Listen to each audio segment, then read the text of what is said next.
Hello, hello, and welcome to, welcome. We are back inside the lab, live inside the lab for our routine weekly live stream and Q&A, or one of my favorite things to do as a content creator here on this platform, and that is to go live and join in with members here in the community, just discuss some of anything tech or all things tech, anything that's relevant in the news. For example, the RX 6000, which we're going to talk about here in this live stream because AMD did recently do their did do recently did have their keynote, so they dropped those graphics cards on us. I got my guy Dr. Elo. What's up, Dr. Elo? You were on my mind. I meant to send you a Discord invite so we can talk more about that collab. I missed you on Andrew's rant live stream. I saw you were there, but I think you had left a little early. Also, Thunder in the chat says, "Hey, hey." Yeah, we're gonna give a few people in the community a little bit more time to join in, but I also want to take a minute to give a shout out to those who are watching on the replay. I do appreciate my replay viewers. Our live streams tend to go over um, the design format of no more than 1 hour. But if the conversation is going and we have a live, active, active conversation going on in the chat, and we're rolling through the content at a steady pace, then sometimes yeah they'll go over. But for this live stream again, we're going to try to target it at about an hour. We got a lot to talk about though, so I'm here. I'd also like to share a little bit of what's going on around me or here in my neck of the woods. It is 12, about 1 o'clock, 1 o'clock, excuse me, 1 o'clock p.m. Eastern Standard Time. I'm here in Maryland, right on the East Coast. It's a beautiful Saturday. We've had rain here the last past couple of days, which I don't mind the rain, but we've had rain here in the last past couple of days. But right now it's shiny and bright, a little cloudy, but you know, I can't complain. Tell me what's it like, if you're joining on a live stream or even if you were here on the replay, tell me how your day went and tell me what all you had going on as far as, your week. But again, today's live stream, we are talking about NVIDIA RTX 3000 more specifically versus the RDNA 2 6000 RX 6000 series GPUs that AMD just launched. And for those of you who are in the audience or in the replay, some of you may be ready to upgrade your graphics card, right? Maybe you're on a 900 series or a 700 series graphics card, an RX 570 maybe even, and you want to upgrade to something a little more power efficient and a graphics card where you can also say up your resolution if you're gaming at 1920 by 1080p. Dr. Elo says I'm in North Carolina. Weather is the same as the DMV, the Delaware, Maryland, Virginia area. Okay, cool. Yeah, as or North Kakalaki as they like to say, I suppose. But yeah, that's awesome. We're so the DMV, it's so connected. It's funny how most of the time when I'm getting like weather updates on our news, on our news providers, it's almost always in the same, that same DMV general area. But yeah, we're talking RDNA 2 or which GPU should be right for you or could be right for you if you're looking to upgrade or if you haven't built your system and you've been on the fence about which graphics card you should get or even which monitor and resolution you want to play at. Well, in today's landscape, everything that's going on right now in the tech scope, you have a lot of options. But before we jump into it, just really quickly, because again, I got to look out for our peeps that are on the replay, and those of you that are here on the on the live show. I just want to do a little bit of housekeeping, just to remind you that down in the chat, you can find the link to our website, which will almost give you a deep dive into the content, a further deeper dive into the content. You'll be able to join our newsletter, all that good stuff, shop at our merch, which on top of our merch, you could down in the description box below is a link to the Inside the Lab official merch store you'll find all kinds of affordable soft lines and hard lines. So we got mugs, bags, shirts, hoodies, sweatshirts, tri-blends, all sorts of fabrics to choose from. I'm constantly adding or I'm in the background working on new designs as we speak. This really supports the channel a great deal, and everything is priced to it, within maybe $1 to $2 of profit margin. I just really want you guys to look good, play good, or look good playing, feel good gaming, right? So yeah, give that a check out. On top of that, I also welcome you to join our email list. You can also find the link that down in either the pinned comment or the description box, aka the basement. But also join our mailing list.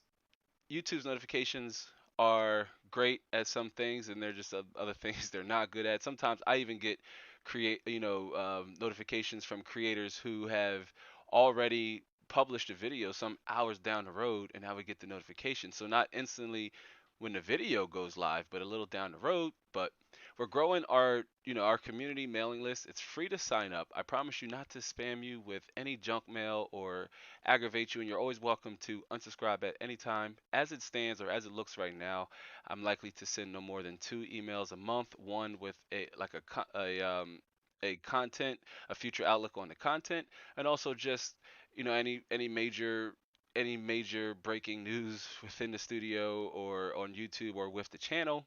On top of that, just maybe a updated playlist on any of the content you may have missed. So all of these links between our mailing list, our merch shop, and our website are down in the description box below. Again, I welcome you to check those out. So we got a couple more peeps that joined in on our chat. We have Damian Warren. Good day. He says, "Good day, all. What's up to you, D? Hey, man, I've been looking to connect with you. I like to maybe go explore or go visit some local micro centers. We got to talk, man. We got to talk. I know with the climate and everything, there's some protocols that have to be put in place, but I love to go on an adventure with you. We have Mr. Zombified. He says, "Hey, y'all. What's happening, Mr. Zombified? It's good to see you. Another regular here on the live stream. I do appreciate everybody coming out and joining us today as we talk about graphics cards and more specifically the AMD RX 6000 RDNA 2 Big Navi launch, right? They just announced these GPUs about on Thursday. Or no, Wednesday. Sorry, it was Wednesday. It was Wednesday. Dr. Lisa Su and her cronies they came out and they dropped some amazing information on us from new technologies and APIs, new graphics cards, and then a couple other news that one I didn't see coming, and two where I had made a few guesstimates on the 6000 series pricing. And I tell you what, let's just jump into it, right? Let's just jump into it, because for starters, what surprised me the most was that there was no mention of the 6700 series, although there were confirmed leaks to where we got these GPUs appeared in benchmarks online or leaked benchmarks with lower computational units, but on the same big Navi GPUs. So it's in my opinion that AMD didn't release or didn't give any mention to the 6700 series, because they're waiting to see they're waiting for NVIDIA to show their hand on the lower tier graphics cards. And if you think about it, the 6700 series will essentially replace the now current RDNA 1 GPUs, the RX 5700 series, like the 5700 XT and the 5600 and the 5500. We're going to talk about those graphics cards a little bit down the road, but I just want to go over quickly some of the big takeaways from the keynote, because I did in a video we recently published or on our weekly Monday blog videos. I had talked about Big Navi before its release, before we got official details from AMD. And while we were expecting huge uplifts, much like AMD was able to do with Ryzen 5000 or Zen 3 over Zen 2, but AMD off the bat, and I tell you what, let's do this here, because AMD off the bat is telling us, at least from their metrics, from their benchmarks, that we can expect up to 2 times performance over RDNA 1 GPUs, and this is in 4K, right? And this is in 4K.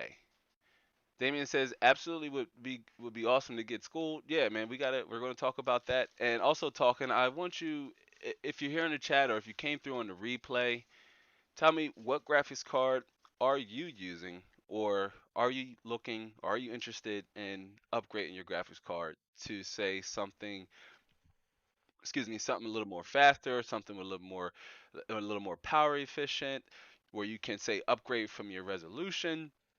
But AMD, according to their, if we're going to take their keynote at face value, but AMD is toting a two times performance uplift over the previous generation with with 30% more power efficiency on the same 7 nanometer node. So they've refined 7 nanometers somehow and still didn't have to throw like the plus moniker on it that our friends over at Intel like to do with, say, their 14 nanometer plus with a whole bunch of other pluses.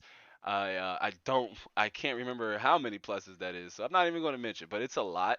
It's right. It's a lot. But Intel just keeps refining their 14 nanometer process, and now here comes AMD refining their GPU microarchitecture, and it's come in the form of RDNA 2, and now on top of the performance uplift, one thing that I really found interesting with the keynote is how AMD is enabling new technologies, right? Like DirectX 12 Ultimate, and we're going to talk about DirectX 12 Ultimate a little bit more because it's really at the heart excuse me, it's really at the heart of what AMD is looking to do with their graphics cards with RX 6000 going forward.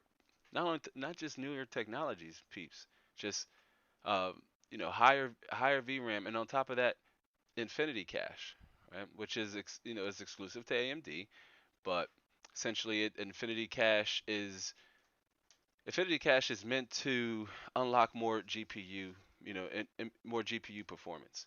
It remains to be seen how much more performance, but AMD is combining the Infinity Cache with the onboard cache of the GPU to make it more faster, to enhance bandwidth and to enhance GPU communication between, or VRAM communication between the CPU and the GPU. How that translates to performance, we don't have long to wait, folks, because the 6800 XT, if you missed the keynote, but I'll tell you the 6800 XT is scheduled to released on November 8th. And before I tell you the prices, I do want to point out that I was totally off on the pricings. I was totally off on the pricings. For starters, I had originally, I think it was the RX, I said the RX 6800 XT would release somewhere between $300 to $400, but it's actually a $649 card. So I was off by a significant amount, right? $149. But on top of that, I was also off on the lack of, the lack of appearance of the 6700 series. Where is it? I don't think AMD is done showing their hand with some of these lower end cards. I really don't. But I mean, AMD is introducing new technologies like, for example, Rage Mode, right? Rage Mode, one click overclocking. I don't know how much headroom Big Navi is going to present, but if we at take a look at the 6900 XT. Its game clock frequency is 2015 megahertz, or 2 point, two about 2 gigahertz. I say 2 gigahertz. That is that is significant. That's a lot. And even the boost clock of 2250 megahertz. There were earlier leaks from Igger's lab where they used a software to measure the frequency of the GPU from the BIOS, and it was somewhere over like 2.5 gigahertz. So maybe there is more headroom for overclocking, but you have Rage Mode, which is going to introduce one-click overclocking. I like overclocking, right? I like overclocking. I know it's not for everybody. CPU, some of the technologies that are coming in CPUs and even now in GPUs with Rage Mode, it's kind of it's kind of eliminating the need for manual overclocking outside of anything doing it other than just because you enjoy doing it and you want to say, you're in some type of friendly competition like some of the larger tech tubers will do, right? Some of the much larger ones, the ones who got sampled 3090s and 3080s. I also, on a side note, will not be getting sampled, right? That's obvious. A 6000 series GPU, but depending on availability, I would like to get my hands on one. I doubt there'll be enough 6900 XTs to go around. Ironically, we're getting the 6800 XT first, and then the 6800, which is a cut down version of the 6900T or the 6900 XT, which is going to be 54 or $579 for the RX 6800. $579. What's more surprising, right? Let me see if I can jump over into the benchmarks. Let's jump over. Let's tell you what. Let's look at some benchmarks. Because more surprisingly is that AMD is telling us that it's 18% faster than the 2080 Ti.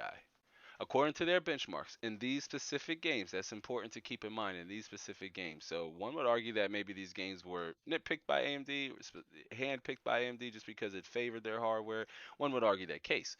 Quite naturally, for the uninitiated, it's best to wait for independent reviewers and independent benchmarks to validate AMD's claims, especially when you're saying you're 18% faster than the 2080 Ti, which at launch was about a $1,100 graphics card, between $1,000 to $1,100 graphics card, and you're telling us you're 18% faster at almost half that price. It's amazing.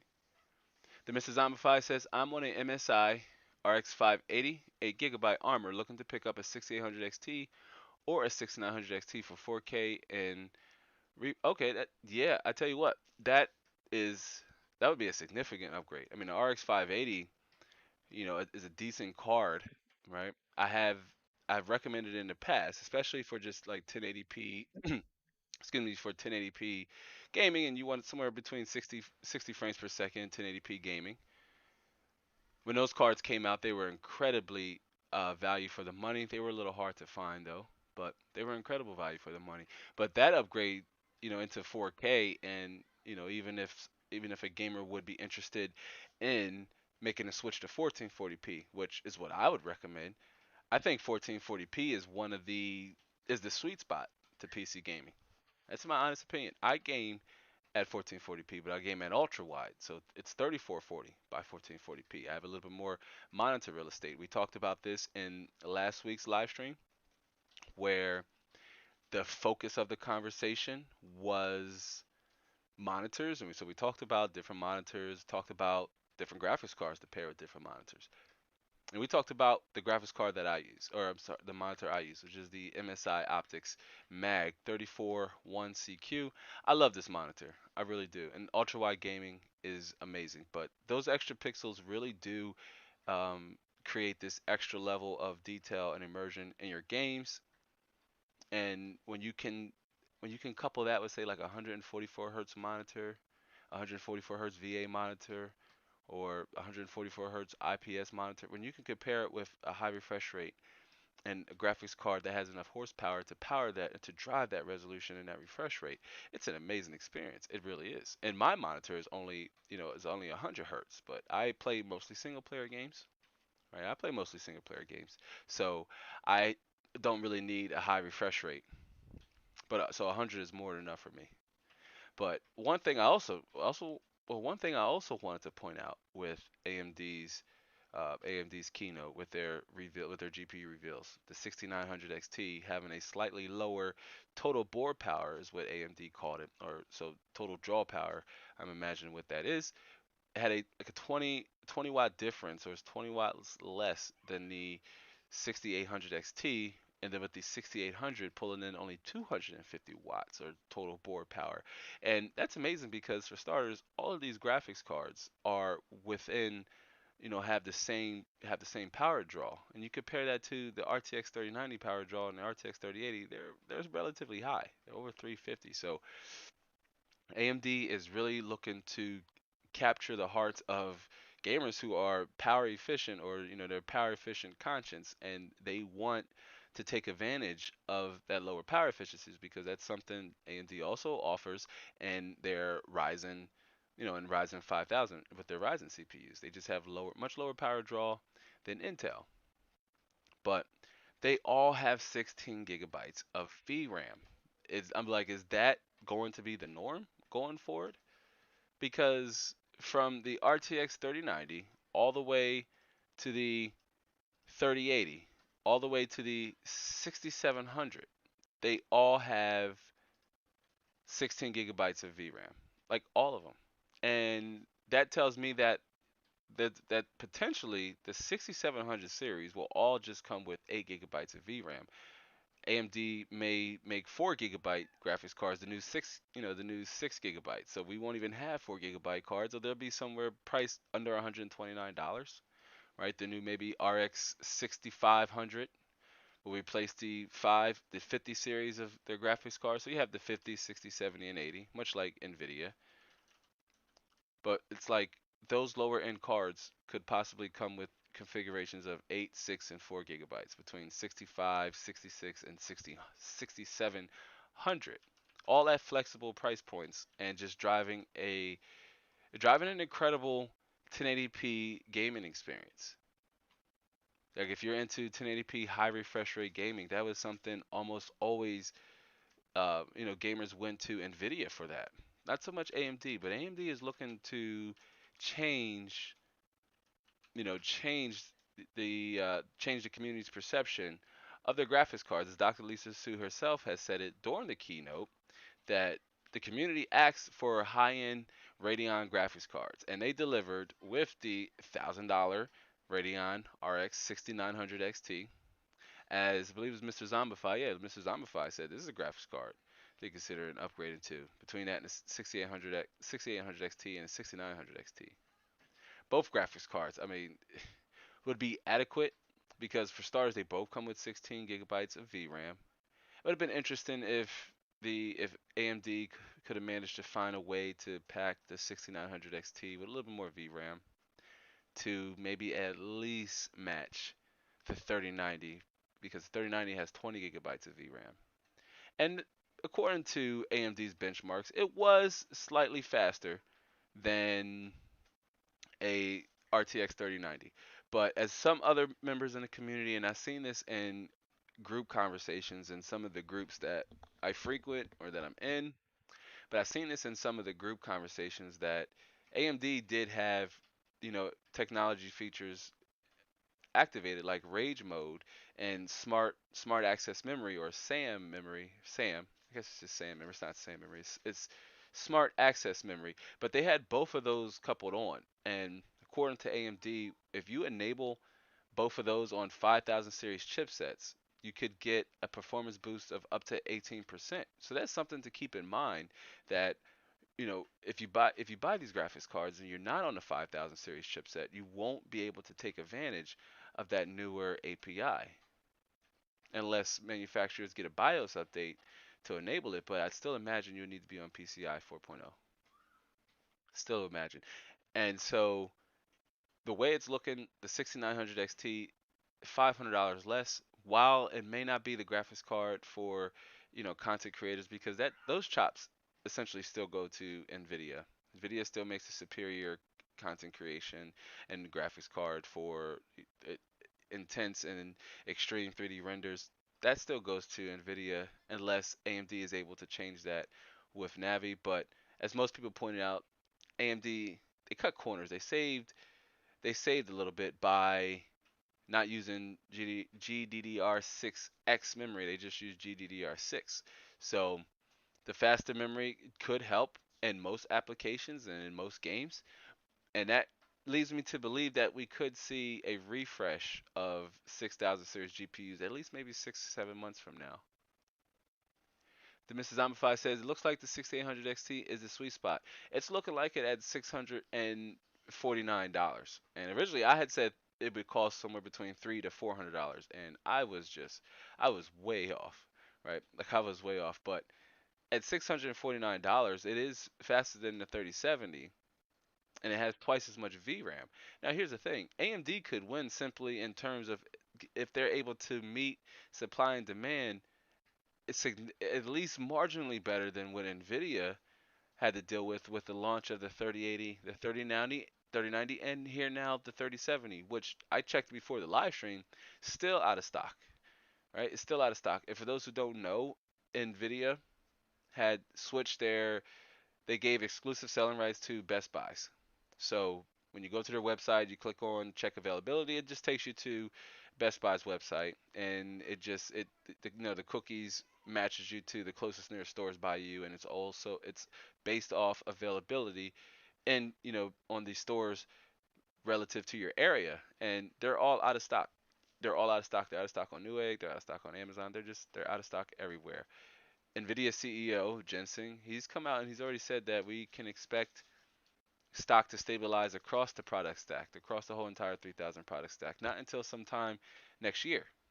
So if AMD is able to meet the supply to some degree of competency, then they could arguably start taking some of Nvidia's market share just based off of demand alone and them having the adequate supply.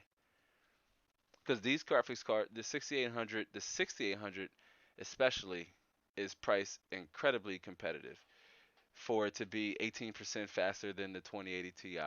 I have a 2080 Ti here in the lab, and it puts us 2080 Ti users or anybody between, in my honest opinion, between a 2070. Let's switch back here between a 2070 and a 2080 Ti, because now the value on those cards you can expect them to drop. Maybe not until stock normalizes. And I said this during last week's live stream. Not until stock normalizes can we expect them to improve. But as it stands, it could be very difficult to upgrade your graphics card. So where do you go with?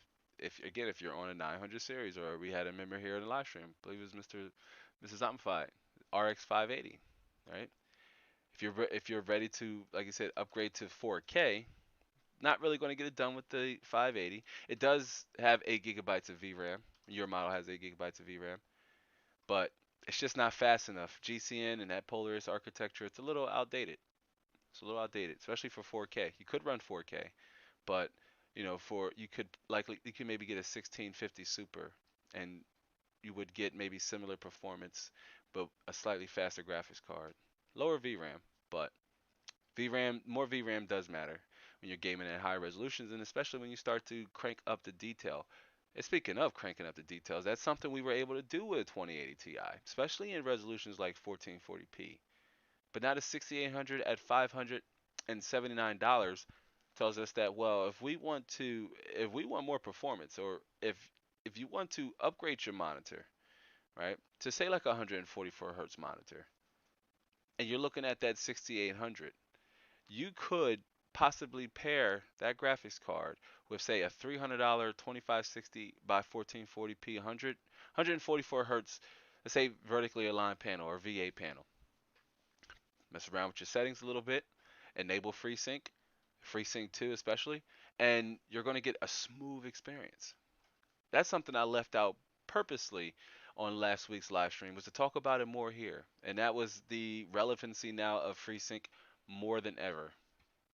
Like, should you enable FreeSync if you are unable to surpass your monitor's refresh rate? In my opinion, you should. So if you have a 144 hertz monitor, and the core games you play, the resolution you play at, and the graphics settings you play at, if you can't quite hit 144, if you're somewhere between like 120, 130, 135, you could reduce input latency by dropping down your settings a little bit and locking in FreeSync, right? But what do we do with our 2080 Ti's now? We could sell them, but I paid 1300 for mine. It's the EVGA for the Win 3 RTX 2080 Ti, and now with the 6800 having more VRAM than the 2080 Ti, and it's 18% faster, at least at 1440p, and slightly faster even at 4K. What is the worth now of the 2080 Ti? If availability is there all the way into at least the new year, then we can maybe see RTX 2080 Ti's on the used market, because here on the channel we are used PC tech enthusiasts, right? And that's that's what we do, right? I try to tell you to find that used price to performance value on the used market, because if these newer graphics cards aren't appealing to you, but maybe say you want newer technologies like ray tracing, so you can look at 20 series used graphics cards. The 5700 series graphics cards are PCIe 4.0 compliant, but they're not going to have any of these newer technologies that are coming with the RX 6000, like variable refresh rate shading and hardware accelerated ray tracing, which it was amazing to see some of the games AMD demoed from the developers they're working with. Most importantly, um, Ubisoft, right? And their developers coming out and telling us that, well, Far Cry 5 6 is going to support variable refresh rate shading and hardware accelerated ray tracing. So this is going to be interesting. And they did. I really wanted to see some Far Cry 5 6 gameplay. I liked Far Cry 5. It was okay, but I enjoyed Far Cry 5 4 a little more than Far Cry 5. It was just short and just to the point. And I have New Dawn. I've benchmarked it, but I haven't really played it. And Mrs. Amplify said it looks like a paper launch from NVIDIA. That's essentially the sentiment that's floating on the web right now, is that it was a paper launch. And that's so true. I mean, tech reviewers got it. Tech reviewers got it, but and scalpers got them. There's not enough for the community. The RX, the RTX 3070 at $500 is still an amazing value. Still an amazing value for 1080p. But you tell yourself for $79 more, you get twice as much VRAM and even more performance over, say, a 3070. Trump is King says, yo, instead of struggling with constantly buying new parts, I just buy an Alienware computer. Well, definitely, that's something. I mean, that's a good point. You could definitely go with a pre-built, but even if you don't want to struggle to buy new parts, you could shop the used market if that's something you're comfortable with. And really, not everybody needs to upgrade. We had talked about this. We had talked about this during last week's live stream. Now, you don't necessarily need to upgrade your hardware just because newer hardware comes out. It doesn't make your old stuff obsolete unless you have an RTX 2080 Ti, which would still suit most of gamers' needs, even right now. And an RTX 2080 Ti at under $500, if you're on a platform where it has protocols in place to protect the seller and to protect the buyer, or if you're meeting with somebody locally and you're adhering to social distancing and things like that, and you trust the seller, that is some amazing value from somebody, say, looking to upgrade to a 6900 XT, or when the 3090 stock stabilizes sometime next year. That is what Jensen said himself. When it stabilizes sometime next year, there's going to be, you know, high-end tech enthusiasts looking to jump onto the latest and greatest, and they're going to flood their market with 5700 XTs and RTX 2080 Ti's, RTX 2080s especially. Like I use an RTX 2080 in my editing rig, right? In my Snow White build, she's right here, and it has the MSI Gaming X Trio RTX 2080, and I love this graphics card, right? I have the 2080 Ti down on the lower portion of the lab for doing 4K benchmarks and 4K testing here coming up. Also with a little bit of DLSS testing, which if you're not, if you're new to the channel, first I welcome you to give this stream a like and subscribe, because we're going to test DLSS a little bit more with against AMD's variable rate shading to see, is it something you should even use. I enabled DLSS in Fortnite at 4K and got somewhere up between a 25 to 35% performance uplift. So that was, and it didn't really destroy the image quality. I will honestly admit it didn't really destroy the image quality, but I know DLSS isn't for everybody. Originally, it wasn't for me. Originally, I never even enabled DLSS on my RTX 2080, playing at a higher resolution. I didn't see the need to, but now it's matured. The technology has matured. Trump is King says for some reason an Alienware computer functions performs better than a custom built from the exact same parts. Well, that's debatable, but it really comes down to what all parts have went inside of it, right? And sometimes pre-builts like consoles have their place and their purpose, right? They're just what you get inside, not being able to pick the parts that go inside, is a real downer. But not everybody is comfortable with building, so you do have that option as well. And that's one thing that's good about PC gaming is you have options. If you want to buy an Alienware, you can buy an Alienware. If you want to buy, if you want to do a custom build, you can do a custom build. But if my honest opinion, what you should do is familiarize yourself with the build process because you should understand how your PC functions, whether you built it yourself or whether you bought it from, you know, uh, whether you bought a pre-built from Alienware from Dell. So that's just something to keep in mind. But Mrs. Amplify says building is half the fun for me. Yeah, I enjoy building. I talk to those in the community who enjoy building and who don't enjoy building. And I've done a few builds for clients here locally who just didn't want anything to do with the process, but they wanted to get a system that they knew would perform the way they needed to perform, and they wouldn't pay an arm and a leg, as I don't charge a lot to do my builds. I do a percentage-based charge just to give a little bit of insight into how I swing that here locally as far as my services. I do a percentage-based rate based off the total price of the system. So this all depends on how great the person wants their build to be.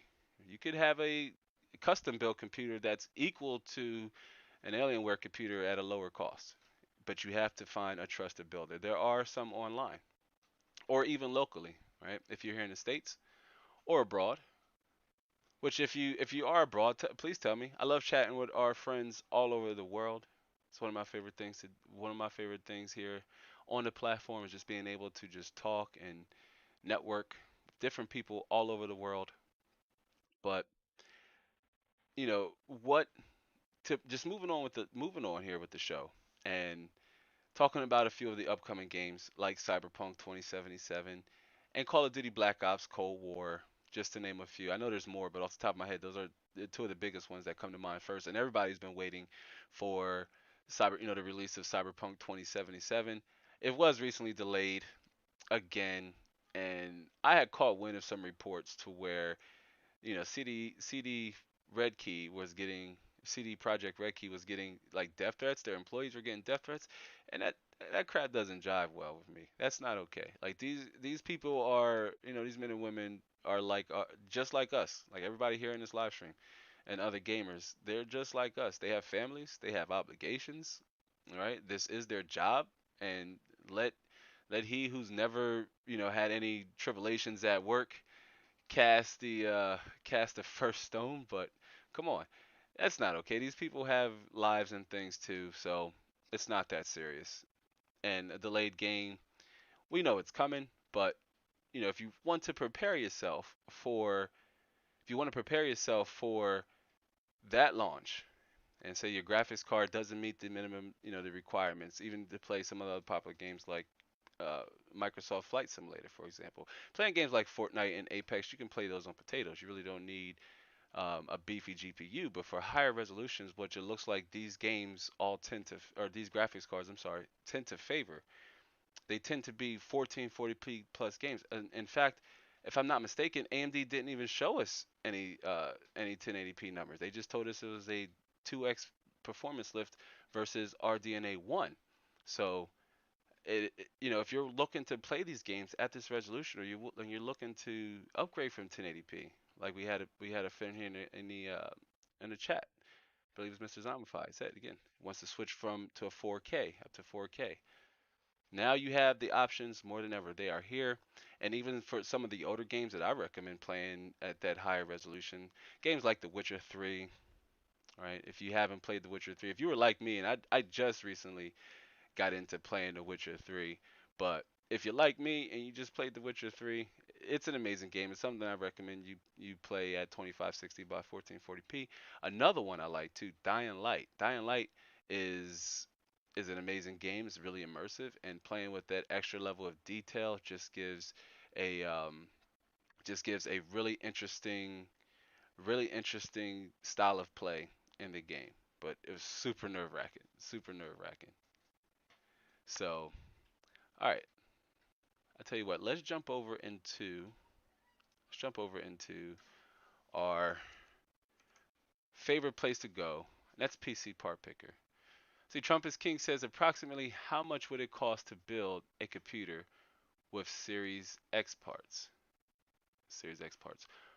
Series X parts is meaning Ryzen 5000 or be a little more specific. Current RX 6000. I mean, it depends, but these are all high-end graphics cards. So if you're looking at these graphics cards in any way, shape, or form, you are looking at a PC build over $1,000. I believe it was Brian over at Tech Yes City, one of the tech creators here, one of the larger tech creators that I follow, just recently did a video on it. Trump is King. You can give it a look because I believe that PC had an RTX 3070, and the thumbnail he mentioned it was $900. So I imagine even with these graphics cards, with the lower end, the 6800 starting at $579, and even if you go with the if you go with the Ryzen 5000 CPU, the 5600X, that's a $299 CPU, and a decent B550 motherboard, B550 chipset motherboard at $169, and with memory, case, and power supply unit, you're going to be over $1,000. But at least you'd be able to choose your parts. That's, in my opinion, that's one of the best things about building is you get to choose your parts. But if that's something you're not comfortable in, then that's where pre-builts come into play. We did a live stream where we talked about the pros and cons to buying a pre-built versus building. It's a little I don't think that live stream was long. So if that's something you're interested in, you can maybe give it a skim. I do keep all of our live streams up. There's a whole playlist. You can find it down in the basement or the description box, along with links to all of the graphics cards we're talking about. But let's jump over here into the graphics card section, and I want to change the pricing from to because we between NVIDIA and AMD, they didn't show us graphics cards in between this price range, at least not yet. And I do believe it is coming. I do believe we are going to see graphics cards in this price range. It's like Nvidia is wanted to see if AMD was going to show their hand in this product launch, and then AMD didn't, and so now Nvidia's stock is just all out of control, and they're not really sure how to respond to NAVI. I guess they're waiting to see too if AMD is able to meet their supply and demand for consumers. AMD did release a memo though to their partners, retailers, and e-tailers, giving them a little bit of tips to make the RX 6000 launch, successful for consumers. So that's a good thing. We have to see how that turns out. Trumpus King says, I'm not regretting ordering a Series X, but the only game that I'm interested in is Forza. I don't understand why Madden won't be available at launch. Forza's a cool game. I'm interested in what resolution do you play at? What resolution do you play at? And I play Madden. Which Madden? Because Madden is out. I play Madden 21 through the subscription model of eBay, which subscriptions are awesome for gamers in my opinion, especially for family men like myself. Like I have a family, so and they play games, and so being able to just pay a monthly subscription and download games as I see fit, it's awesome. But taking a look at some of your options at a $200 to $400 graphics card upgrade. So let's say you're sitting on a graphics card you had for a while. Do keep in mind, full disclaimer, you also want to make sure your power supply, has enough rated wattage to support your graphics card, and it has the right power pin connectors. So you have to make sure you do a little bit of due diligence before you consider even making your upgrade or deciding on which graphics card to upgrade. But you have a wide range of options here. All of these graphics cards make for solid 1080p over 100 frames per second in most games. And even 1440p. They're decent 1440p cards, believe it or not, for the price. The Here's where these graphics cards serve a purpose. They make great stopgap cards for gamers until we can see RTX 3070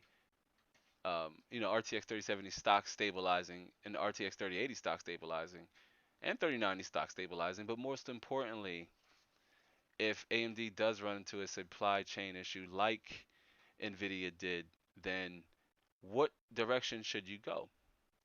right? And especially if we don't get any graphics cards announced between this price range we selected here on PC Part Picker, $200 between $200 and $400. What if we don't see a graphics card product stack announced in this price range, but you're ready to upgrade? If you want to go on the new market, you do have options. If you're in the States, I do also want to keep in mind that these prices are based off of US dollars. I am, heartbroken that our friends and fam across the globe don't get to share some of the lower prices that we do on our hardware. But these prices are based off of USD prices, and all these graphics cards would be more than suitable for 1440p gaming if you say wanted to upgrade to a 1080p 100 or 1080p 75 hertz or 1080p 120 hertz. If they're still out there, they're a little hard to find new, but they are out there. But if you wanted to say go with a like this AOC monitor here, which is 1080p, FreeSync, 144 hertz, 1 millisecond response time, under $200. Not bad if you're considering that you can pair this graphics card with say an art or this monitor, sorry, with an RTX 2060 or even a 5700 XT, which they are. Let's see where it was right here. Are slightly over the $400 mark, and this was consistent from most of the major e-tailers I had scouted before starting this live stream. But the price did not exceed over $400. In fact, I was able to find a few of these graphics cards priced relatively low. You can jump down in the description box after this live stream is over and check those graphics cards out. See if they're within your price category based on where you are in the region, because these prices could be subject to change if availability is high or availability is sufficient with the RX 6000 launch. Trump is King says, I got Madden 21 too, but I won't get next gen 21 Madden. Next won't, but why won't a next gen Madden 21 be available at launch? I'm really not sure. Maybe because EA is tired of doing yearly releases of Madden. Who knows? I play it either way because I like playing the franchise simulation. And given the state of football right now, and I'm an Atlanta Falcon fan, so our team isn't playing all that great. I'd much rather just play Madden. And if they make updates to it, they could just make it maybe like a live game. They maybe don't even need to do yearly releases. They can just do like large patches or change the rosters each season. Do like a new season, kind of like what Fortnite does. But yeah, jumping back to our, let me go back to our scene here. Any of these graphics cards. I also found a couple RX 580s for those of you who maybe just want 1080p, 60 hertz or 60 frames per second gaming, high settings, between high and medium settings. RX 580s could be had new for about lower than this amount actually. And if you live near a micro center and you can go to micro center, sometimes they have really lower prices on on items that are not listed on their website, so like open box items or shelf items, refurbished items, overstock say of RX 580s. You could pick one up arguably even lower because micro center prices are normally lower than any of the other e-tailers, most importantly because they don't ship though, so you have to go to them. But even the 5600 XT for $300, I mean, right now from NVIDIA, we don't have anything in the form of a 3000 series graphics card equivalent to the 5600 XT. Not yet. But again, if you have between 2 to 400 to upgrade, if you do want ray tracing, an RTX 2060, a great 1080p card, and this graphics card can run 1440p, medium to high settings. You can play around with the settings depending on the kind of games you play, and your style of play. You can mess around with the settings, and you know find a balance between high graphical detail and high refresh rates. It's it's a fine line between the two, but it's one I recommend you try to target when you're pairing your monitor with your graphics card. You could always future proof, right? overshoot. This is why I recommend 100. We switch back here to our monitors of choice here. For example, this Gigabyte monitor. It's an IPS monitor, and I think it's priced really well for $309. It's one I've been having my eye set on, just as a dedicated or for a dedicated monitor, because right now, more specifically, wanted an ultra wide for my content creation workflow. Although I do game on the same system, but I've been looking to upgrade to a dedicated monitor, and the G27 is something I've had my eyes on for the last couple months here. One, because of the high refresh rate, and two, it's an IPS panel, so lower response time, slightly better color accuracy, and it's only $309. I could run this monitor with a 2080 or even a 2080 Ti. Trump is King says, I'm a longtime Patriot fan, but since the GOAT went to the Bucks, I'm a Bucks fan until the GOAT retires. I mean, Tom Brady's an amazing quarterback. Atlanta deserve Going back to the Super Bowl. Atlanta deserved to lose, so it is what it is. But yeah, he's in the Atlanta division. It don't matter because I doubt Matt Ryan will be for long. And then Triceon, hey, what's up, Ivan? It's good to see you. Glad you made it. Triceon says, are you going to benchmark Watch Dogs Legion or Cyberpunk 2077? And that's a really good question because I tell you what, I've been struggling to decide if I wanted to continue the benchmark series that I was doing in this channel's early stages. So for most of our newer members in the audience, and those of you who are watching on the replay, just a little bit of history, because I know Tricion's been around for a while. He's a long time subscriber here to the channel.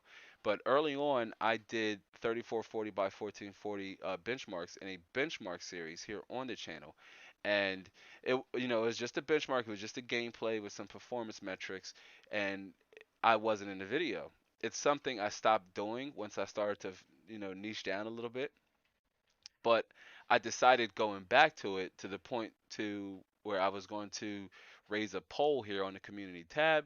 And again, if you're not subscribed to the channel, I welcome you to subscribe here to our community. I do weekly videos and weekly live streams like this one here, but I also do benchmarks. But I stopped doing it and I started to make a community tab poll to see if that's something members in the community here would like to see again, where I benchmark newer games at their launch with different graphics cards at 4K and 1440p. Again, especially games like Cyberpunk 2077 and Watch Dogs Legion. Now, I did want to benchmark Watch Dogs Legion because I could play it on the UPlay Plus subscription, um, and I will most likely am going to buy Cyberpunk 2077. But either way, yes, and definitely going to be doing content on it. I'm just undecided if I'm going to bring back that benchmark series playlist. So keep a lookout for that poll in the community tab if you're subscribed here, for it to pop up in your community feed, because I'm really interested if it's something you guys and girls would love for me to bring back. RTX on, it's good to see you. It's good to see you, fam. Thanks for joining. Thanks for joining. Always coming by and sharing some helpful knowledge and tips in the chat. Always appreciate it. So, but yeah, we're talking about, for those of you just joined us, we're talking about um, the RX 6000 launch, AMD's keynote. We talked about some of the benchmarks. We talked about some of the performance. We talked about the 6900 XT, its $1,000 price point, and how it's neck and neck with the RTX 3090. At least according to AMD, it is important to wait for independent reviewers and benchmarks, but at least according to AMD and their cherry-picked games, it is either the 6900 XT is either slightly faster than the RTX 3090, or it's slightly slower. It's within margin. But two key things to take away from that is, for starters, the 3090 does have 4 gigabytes more VRAM than the 6900 XT. But the 6900 XT is also about $500 to $600 less than the RTX 3090. So ask yourself, if you create content, which the RTX 3090 essentially, in my opinion, I share this with some of the other larger tech tubers that some of you watch, that I watch too. The 3090 isn't necessarily a gaming card. You can game on it, but it's like it's the Titan replacement for content creators, right? but you can game on it. But the RTX 3080 is likely still the better option, even for 4K. We've all seen what the RTX 3080 can do. Most of us haven't seen it because it's not available anywhere. And it's important to note that even the 6900 XT could be a graphics card that's incredibly hard to find. Incredibly hard to find. I believe I saw an article that did mention that we were going to see custom 6800 XTs and custom 6800 add-in board coolers. So these graphics cards will have about a $30 to $40 price increase. So the 6800 XT, the reference 6800 XT may cost $649. But if you want the Asus Strix Overclock Edition 6800 XT, that might run you $699. So that's just something to keep in mind. And the same thing with the 6900 XT if we see custom coolers. RTX Owen says AMD needs a better encoder since the explosion of home and hobby streamers. Absolutely, especially in this day and age, NVEC is still the preferred choice for for video encoding. And this is why I use an RTX 2080 in my editing rig, and in some of the vlogs I had made mention of this, and a few of the previous live streams I had made mention of this. But I'm considering building a dedicated mini ITX gaming rig, and I'm not even going to say considered anymore. I keep saying considered because I'm trying to have this concept of anonymity, but um, I'm going to do a mini ITX build. I'm going to make it a series, and it's likely going to have a 6800 XT because this build would just mostly be focused on just gaming. I don't necessarily stream, and if I did, I would likely try to get my hands on a 3080, but try is the key word there because that might not even be a thing until next year, or it will not be a thing until next year. But how further along down the road remains to be seen. This is something that came out of Jensen's mouth himself, where he said, "Don't expect stock to stabilize on 30 series until the next year." That is a blanket statement, and that's not giving us much context as to what should gamers, what options do gamers have between now and then. That could be 6 months, that could be 7 months. If you really want to play games like Cyberpunk 2077 and The Witcher 3 or Call of Duty Black Ops and with high FPS, then maybe you don't want to wait that long. And 2080 Ti sellers won't be so keen to sell their 2080 Ti's for under $500 if there's not an adequate upgrade readily available for them right then and there. But when stock does stabilize, you too could also, if you don't want to repurpose your graphics card, consider selling it, consider recouping some of that upgrade cost if you want to maybe break over into the $500 plus range of graphics cards. It's a higher tier once you go that direction. The graphics cards I recommended and the ones we talked about today, let's jump back really fast. Some of the graphics cards we talked about today and the ones I recommended all were between that $200 to $400 price range. Why? Because again, there's no graphics cards introduced between NVIDIA and AMD's Radeon division that complements this price category and can deliver both high FPS at 1080p and a playable experience at 1440p. The RX 50, it'd be nice to see the RX 5700 XT drop in price a little bit, but maybe we'll see that within the next coming weeks because the 6800 XT scheduled to be released on November 8th at a price point of $649. And then the 6800 is going to come a little bit later on November 18th, $579. That's $79 more than the 3070. And I imagine the 6800 is going to compete with the 3070, probably slightly faster in games. It does have twice as much VRAM, so that is something to note. It's very important to note. And hopefully it'll be nothing like the Radeon 7 launch, because that too had 16 gigabytes of VRAM, but that was high bandwidth memory. This is GDDR6, so that's good. But if we go back and look at our graphics cards, if you're not on a 20 series card now, I know like RTX One, I believe you're using a 2080 Ti. You're a fellow 2080 Ti user.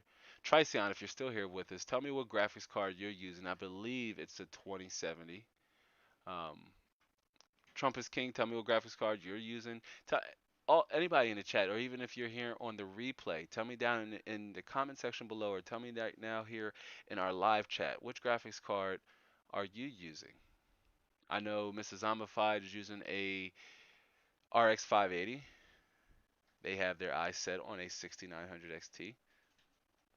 It is going to, I mean, at $1,000, it's $500 less, and it's right there with the RTX 3090. I think it's going to be a fantastic or a brilliant graphics card for gaming if it's able to really deliver on those performance metrics, though, that AMD is claiming. RTX One says, I really think I'm going with the 6900 XT in December. Yeah, it says using the Asus ROG Strix 2080 Ti overclock edition. Um, the 6900 XT, which I wouldn't have imagined before prior to the keynote, but I should have had some type of inclination that it could be a suitable upgrade over a 2080 Ti. Yeah. And that's especially if you have, I mean, I know RTX One, you have a 9900K, but for those of you on a 5000 series chipset already, like an X570 or B550, you're going to be able to take advantage of newer technology should you go with an RX 6000 GPU, or for in this case, we're talking about the 6900 XT. Should you go with the 6900 XT, you'll be able to take advantage of things like Rage Mode. So that's the one AMD's one-click overclocking to take advantage of any overclocking headroom, excuse me, on your specific GPU, and smart access memory that's meant to unlock more GPU or memory performance from your GPU. Once you enable those two in the BIOS, AMD is telling us somewhere up to a 30% uplift. That's almost worth it alone to want to upgrade. On top of that, if you like, ray tracing, that's something too. Or if it's something you were always on the fence because it was the price, the cost to give it a try, to be early specimens to test RTX or ray tracing DXR was quite expensive when the 20 series launched. And now you could have ray tracing on RX 6000 using what AMD is calling the DirectX 12 API, a whole slew of new technologies. So if that's something you want, you can buy now. And this is more so for our friends who are looking to buy now. Let me switch back because this is important. This is especially for our friends on the replay or here live with us right now. If you're looking to upgrade, what what do you go with? And say you don't want to spend no more than $300 on a graphics card. Float your budget a little bit or come down. You might have to do a little bit of shopping. But depending on what you're upgraded from, a 2060 or even a 1660 Ti could be adequate for 1080p and 1440p. As RTX On mentioned, the 6900 XT is going to release in December 18th. It's going to be interesting times. And now, what does that mean for, NVIDIA? How is NVIDIA going to respond with the RTX 3070?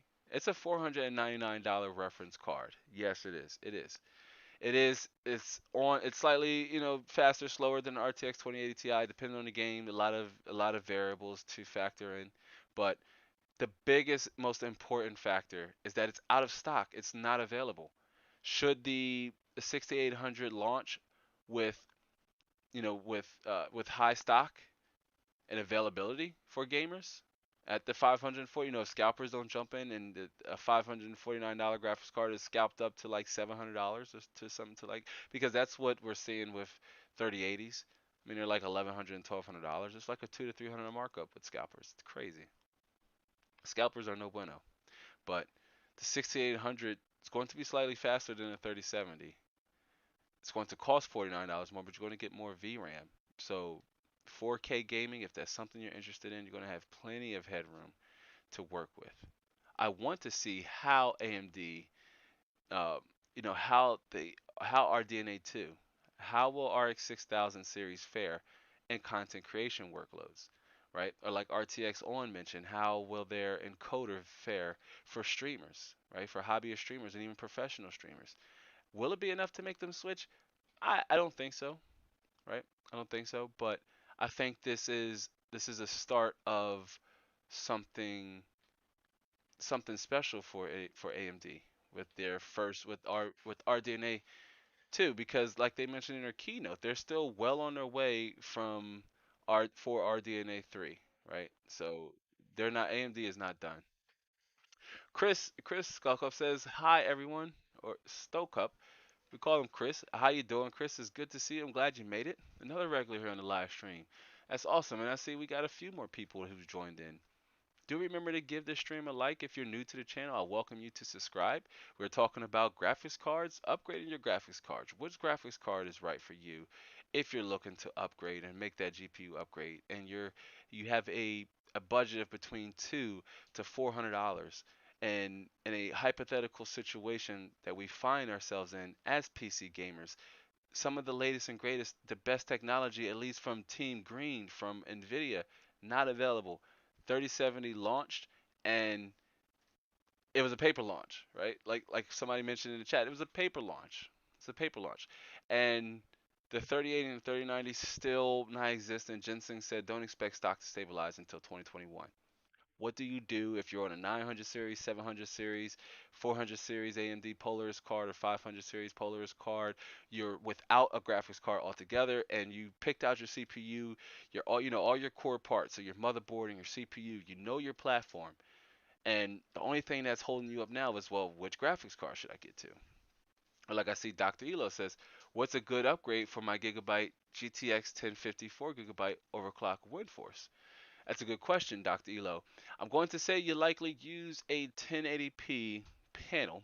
Correct me if I'm wrong. I don't like to assume. We all know what happens when you assume. But I like to keep the content fresh around here, folks, and family friendly. But we know what happens when you assume.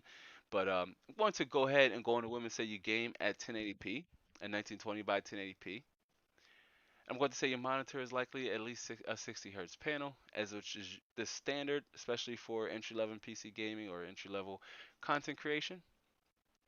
If 1080p is a resolution you're looking to stay on, then you have a range from some of the options we mentioned here and or here during this live stream, and you can also find some of them down in the description box if you want to get if you want to take a comprehensive look at the specs and the pricing and the availability. But all these graphics cards, these four main graphics cards that I recommend, Dr. Elo, especially with your 1050 Ti, it's a good example to use right now. So let's say okay, 144 hertz panel. That is awesome. I stand corrected. I said 60 and I stand corrected. That's awesome. That's a great refresh rate to be at for 1080p for either casual and especially competitive gaming, right? And we know they go up a little higher, but especially for competitive gaming. But that's a good resolution and refresh rate to be at with a 1050 Ti, which you likely wasn't hitting your refresh rate. You probably weren't even getting close. The 1050 Ti was a good graphics card. It was one of my first modern graphics cards once I got back into PC gaming. It's one of the first modern graphics cards I picked up to test out. I had a few older ones, but the 1050 Ti was priced really well at the time. And it was also during the GPU, mining fiasco. But staying at your resolution of 1080p and 144 hertz, if you're, let's say, Dr. Elo, you're in this price category that we have here, that $200 to $400 price category, your monitor likely is, FreeSync, or if you do know, please let us know if it's FreeSync or G-Sync. But either way, you'll find with either form of synchronous technology. But if you're in that $200 to $400 price range, um, you could. RTX One says 1660 Ti for 1080p. Absolutely. 1660 Ti good for 1080p and 1440p. But you could go with a 1660 Ti. It's one of the GPUs I have recommended. You can find it down in the description, right? You can find that GPU down in the description because that graphics card has 6 GB of VRAM. It's fast. The encoder is good. Um, it is a turn-based GPU, although it doesn't have tensor cores. But it's also currently, like right now, and Dr. Elo, I know we're on the same side of the spectrum here, and he says it has FreeSync. So, you can go either 1660 Ti with, which is a $279 graphics card, or even a 5600 XT, which is a 6 gigabyte graphics card, which cost about the same. They're both within a $200 to $60 price range, 260 to $280 price range graphics cards. You can find them down in the description box below. But either one of those graphics cards would do your monitor a good service in terms of complementing that refresh rate. Now, which one would I recommend over each other? For starters, the 1660 Ti especially because of the efficiency of Turing, but the 5600 XT does support, PCI 4.0. I do know you said you have a Ryzen 3700X, but I can't remember your chipset. If it's a 500 series chipset, so if it's an X570 motherboard, or if it's a B550 motherboard. But if you're able to take advantage of PCIe 4.0, it is something to consider for that to get double the bandwidth on your PCIe lanes. But you know, and even if you wanted to up that budget of say about $30 to $50 more, right? Because we're all hardworking adults here. To enjoy this hobby, you have to be. PC gaming is an expensive hobby, but it is one of the this is an opinionated statement, but it's one of the best hobbies to be a part of. One of the best hobbies to just the fellowship and community like we are here now and just talking, especially here where all PC builds are welcome. Doesn't matter how much you pay for it or how much you got for your graphics card, what kind of graphics card you got. If you got a GTX 1030 or if you have an RTX 3090, it's all great. It really if you do have a graphics card in between that price range, in my opinion, what we like to say here, it all depends on how much you like to invest in your experience. If you want to invest, if your experience, if it's special to you and you enjoy this hobby and you enjoy playing games, it's a positive outlet for you, or you use it to, make money or create income, then, you have to, you have to be prepared to front up some money, right? You have to. Dr. Elo says, thank you. You're certainly welcome. Anytime, man. If you have any questions, that was actually a good one. And thank you for the example because upgrading from a 1050 Ti is a good example because I believe the 1050 Ti for a custom variant um, which I believe NVIDIA only, I don't believe NVIDIA may reference 1050 Ti's. But for a 1050 Ti, they were about $129 to $149, right? Last week live stream, I recommended that when you're upgrading, try to you know, 2 times, make that upgrade at least 2 times more than the part that you're upgrading. For your example, your 1080 Ti or 1050 Ti, I'm sorry, likely somewhere between $129 and $169, depending on at what point you got it in its life cycle. But upgrading with now, say, a $300 budget puts you in a a good range of graphics cards to choose from. Between at that point when you're $300 plus, consider an RTX 2060, either 2060 or 2060 Super, one with 8 gigabytes of VRAM and one with 6 gigabytes of VRAM. If you say want to game at 1080p, you want to still capture the refresh rate, right? Still like to complement your refresh rate, but also still like to crank up some of your graphic settings. The extra VRAM will help. It won't help you unlock more performance, but it will help with running the game at higher textures and and higher fidelity. But man, that's a great upgrade path from the 1050 Ti. These things get me excited, folks. Like I just love talking parts. I love talking upgrades and just getting more performance. Start with something like a 1050 Ti, which Dr. Elo would feel a huge bump in performance with making that upgrade, or even like RTX on mentioned wanting to jump on a 6900 XT once they launch in December, which that graphics card is going to be amazing. I think it's going to be one of the better graphics cards to take advantage of DirectX 12 Ultimate. Some of the some of the exclusive technologies, you know, saved for the RX 6000, so variable refresh rate shading, and their version of ray tracing, which they've worked. AMD has worked with Microsoft to develop their form of ray tracing. It's also important to note that it's going to come on the newer consoles. So shout out to our console players, man. You guys are getting ray tracing. That's awesome. I think ray tracing is really cool. It's a nice feature to have to be able to turn it on and turn it off if the game runs at if the game runs the way you would like it to. with RTX on, that's great. The extra detail and the light simulation, the immersion, it's amazing. And just looking at the keynote, AMD's keynote from some of the games they showed us, it looks like they've implemented ray tracing really well. It's interesting to see how that translate over into console performance. But it's one of the things I wanted the most, even though I don't touch consoles, unless it's a Nintendo Switch. Right? This is an opinion statement, but the Nintendo Switch is one of the best consoles to own. And if you're an old school gamer like myself, where the first Super Smash, but I played this first Super Smash Brothers on a Nintendo 64, right? 64-bit console. I played the first Super Smash Brothers on the Nintendo 64, and that was like back in '96 or '97, I believe, something like that. And that console was Nintendo consoles have always delivered, always delivered. I've always enjoyed Nintendo consoles from the N64, right?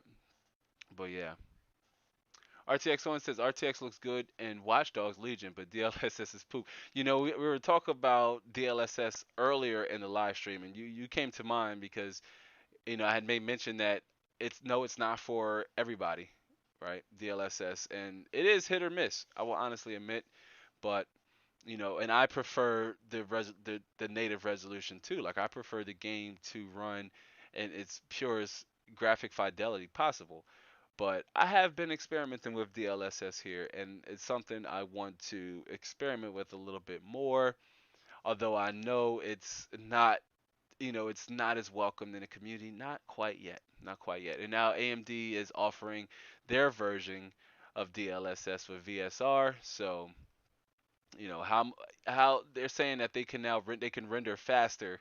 Their VSR2 can now render faster without reducing image quality. So I know all the big YouTubers are going to get it. All the other big tech tubers are going to get it. I'm going to be right there with you watching their reviews to see how they fare in terms of variable refresh rate shading and hardware accelerated ray tracing because it's amazing. It's an amazing time we're going to be in, right? It's an amazing time.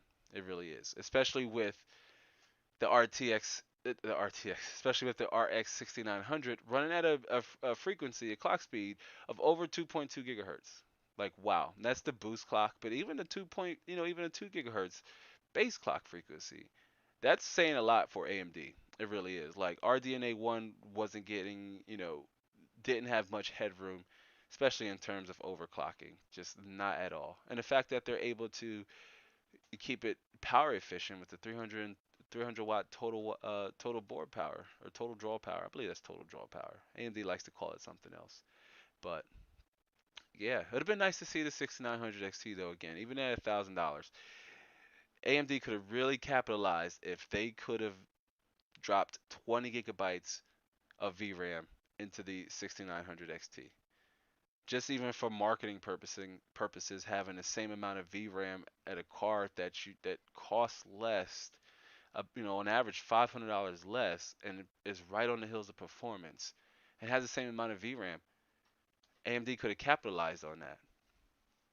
So we'll have to see how what the performance really translate to. But yeah, DLSS. The first time I tried DLSS on RTX 2080 Ti, I was like, nope. And it was with Shadow of the Tomb Raider I had tested it. But here recently, I don't know if it's just me, but it seems like DLSS has come a long way because the image is just not as blurry as it was the first times I had tried testing it. And across the games so far that I've been testing, I've been able to get about a 20% uplift. So, but yeah, no, it's not for everybody. It's not for everybody.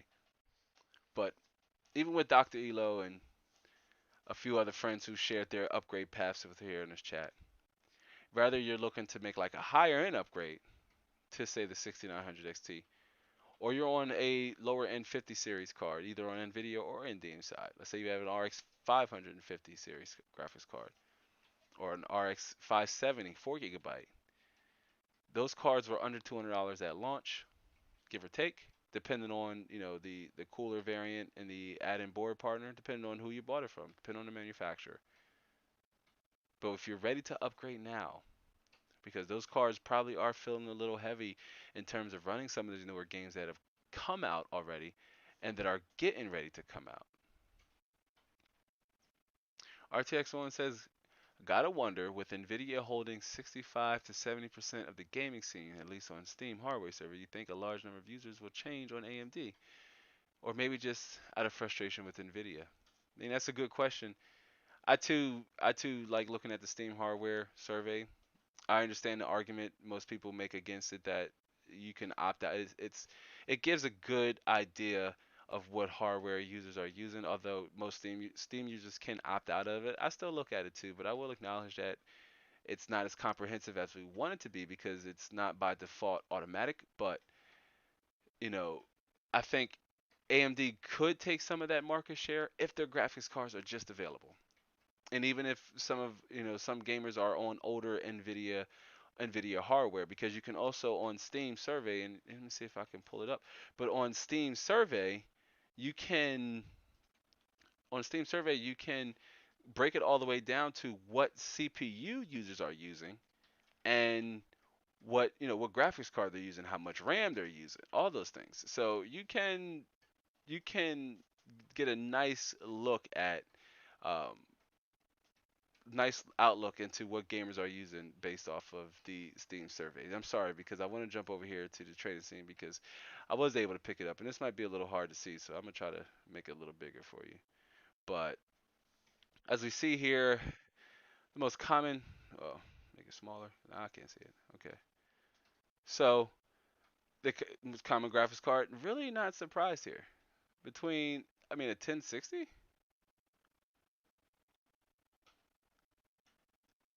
and an RTX 2070 Super. And if you look at this here, look at these top graphics cards. Out of all of these top graphics cards, we have one AMD Radeon graphics card, and that is the RX 580. RTX on says, I still hear the AMD driver Boogeyman, even though I had a 5700 XT since launch, and have had zero issues. Yeah, I've seen that in our group, and I've seen that across the waves too, about this driver debacle. I've used AMD cards, and I don't. I've had AMD driver issues, and I've had NVIDIA driver issues, but it's nothing like a driver reinstall hasn't, didn't help, or maybe it was user error, something I did on my side while installing the drivers. But they're not as gloom and doom, it seems, as the community makes it out to be. But um, the 5700 XT is a fine graphics card for under $400, and even if you wanted to maybe surpass that 144 hertz refresh rate, Dr. Elo, if you're still around with us, that's a graphics card too you can consider if you wanted to, update your budget and take advantage of FreeSync. But here we have two Radeon graphics cards, and that's the 580 and the 570, which are fine cards. I did a video on the RX 570 last year, and it's a great graphics card. Now you can find them a little under $100 or close to $100, and if you're searching on the used market, maybe even lower. But yeah, I mean, the Steam survey is pretty cool. You can check it out, be surprised, um, what everybody's using. And I had searched specifically for GPUs, but you can also see CPUs and RAM configuration and RAM amounts. Go back here to the overview. It jump over into processor. CPU. Let's look at CPU cores. So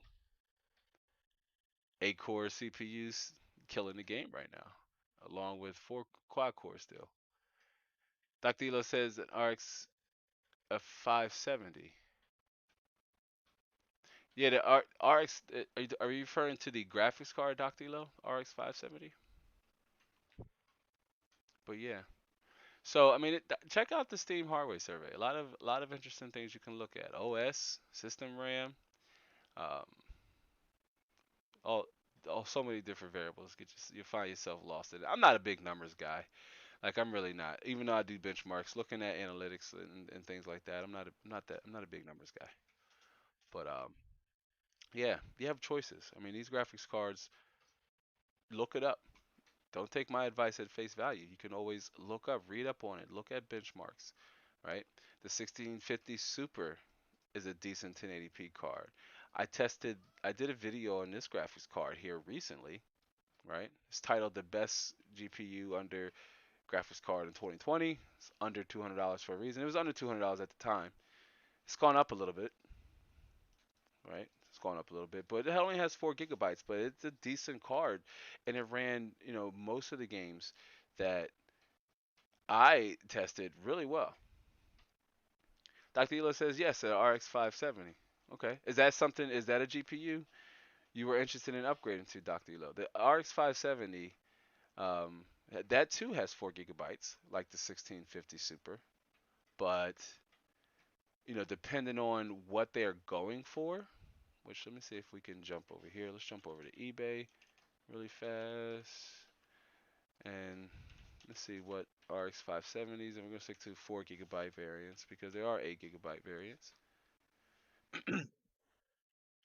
And they're going for under $100 as I would expect, which I had this same variant here. It was a really, really quiet card, but a 1660 Ti or Super definitely would be faster, but to like maybe 20% faster than an RX 570 with more VRAM, especially that Super. Um, the 1660 Ti. Again, I have that linked down in the description box below because the 1660 Ti is only a $279 graphics card. So if you're going to upgrade at 2 times the cost of your 1050 Ti was, then you're somewhere along the lines of a 1660 Super or 1660 Ti. And definitely don't sleep on an RTX 2060 or an RTX 2060 Super if you want to take advantage of Tensor cores and RT cores to take advantage of technologies like DLSS and RTS or RTX ray tracing. And DLS stands for deep learning super sampling, right? It's NVIDIA's AI technology they use to, you know, change. You lose image quality, but you gain performance in terms of FPS upwards to 30%. But either one of those graphics cards would make a fine upgrade. RTX On says the used market is fire right now for GPUs. That is so true, and it's something I wanted to reserve a little bit of time here in this live stream to make mention of because a graphics card that, in my opinion, could still serve, it still has a purpose, and that's the 1070, a GTX 1070, the 8 gigabyte GTX 1070. They're going for about $200, between $200 to $220. You can even maybe find them you can even find them for a little less on the used market, depending on how much the seller is willing to negotiate and willing to bargain. Maybe you can knock off $20 and put that towards, buying your game, or put that towards, faster RAM or lower latency RAM. But yeah, the used market is on fire right now, and I'm going to do a dedicated live stream to it. Again, which I believe we did, kind of talked about the used market as a whole, but for GPUs especially, after after AMD drops their Ryzen or their AMD after AMD releases the RX 6000 series and Ryzen 5000 series, what state will the used market really be in? Because we're going to have a plethora of gamers looking to upgrade from either first generation Ryzen, so you're going to see a lot of motherboard and CPU combos going for sale at a much lower price because what they know what they're selling it for. There could be better options if they try to up the price, right? They know that you can just go somewhere and say, I'd rather just buy a brand new, 3600 or what have you. So, I mean, we could see 2600s under $100, no, 80, 90, $100 or somewhere around there because you know there's a chance that Zen 3 CPUs could also suffer from shortage. Hopefully not, but that remains to be seen. But the used market is on fire right now. It's something that for those of you out there here on the live replay now with us, or if you're here on the live, I'm sorry, if you're here on the live, or if you're here down in the replay, I never ever want to forget our replay friends and fam because I appreciate you. I appreciate you hanging out even on the replay. And if you have any questions at any point during the live stream, definitely leave them down in the comment section. But as RTX On says, yeah, actually, that's the 1070 or 1070 Ti. Excuse me, great graphics cards. I mean, They may not be as fast as a 3070, but guess what? They're one, be available, and likely two, you can get it at half the price, and you can still game at 1440p. The 1070 is still a very fine 1080p card. did a video testing the 1070 with the Ryzen 5 1600X. Excuse me, and here soon I'm going to do a dedicated video where I upgrade my son's computer from an i5 to the Ryzen 5 1600X just to show the value that is still there on the used market. And Dr. Elo says I'm more open box than used, and yeah, that's cool too because I used to work in retail and I do appreciate that because it's coming from the manufacturer. There's just a little bit more appropriation set in place, and you have a little bit more, um, you a little bit more protections as a consumer with buying open box from a store. But yeah, if you can search in that used market, you can find if you can find a trusted seller either on eBay. I search eBay here once again, and there are signs you can look for to see if a seller is trusted or not. Sparta Rules 1993, that's a good year. Hey, what's up, brother? It's good to see you again. Thanks for hanging out, fam. Yeah, definitely. Sparta Rules, it's good to see you. I see we had a couple new people joining on the chat. Let me just get everybody up to speed really fast, right? Really fast, because we were talking about the AMD RX 6000 keynote, right? Because AMD announced the 6900 XT, that $1,000 graphics card with 16 gigabytes of VRAM, an insane base and boost clock frequency, and up to 80 compute units. They also, which is going to be available on December 18th. Then we have the 6800 XT, $649 graphics card. That too will come with the same 16 gigabyte VRAM buffer, slightly slower clock speeds, but also a slightly lower price point too. But fantastic 1440p card, 4K gaming card, and that's going to come on December 18th at a price point of $579 or 600. If we talk about 6800 XT, it's $649.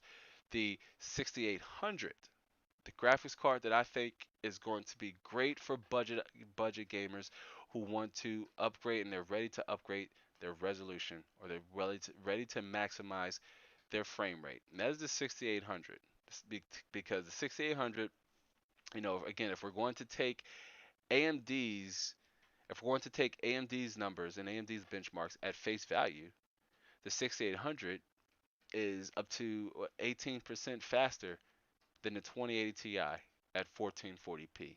That's a big deal. Most importantly, because the 2080 Ti, which is about at 2.5 years of its life cycle, or up to 2 years up to its life cycle, the 2080 Ti was a $1,200 plus graphics card, depending on which variant you got. It's a $1,200 graphics card, and so AMD has now managed to match and or exceed that performance, also with a much lower power draw. That's important too. It's also faster than a 2080 Ti at 4K, right? Let me jump over to if we jump over to our benchmarks, jump over to our benchmarks.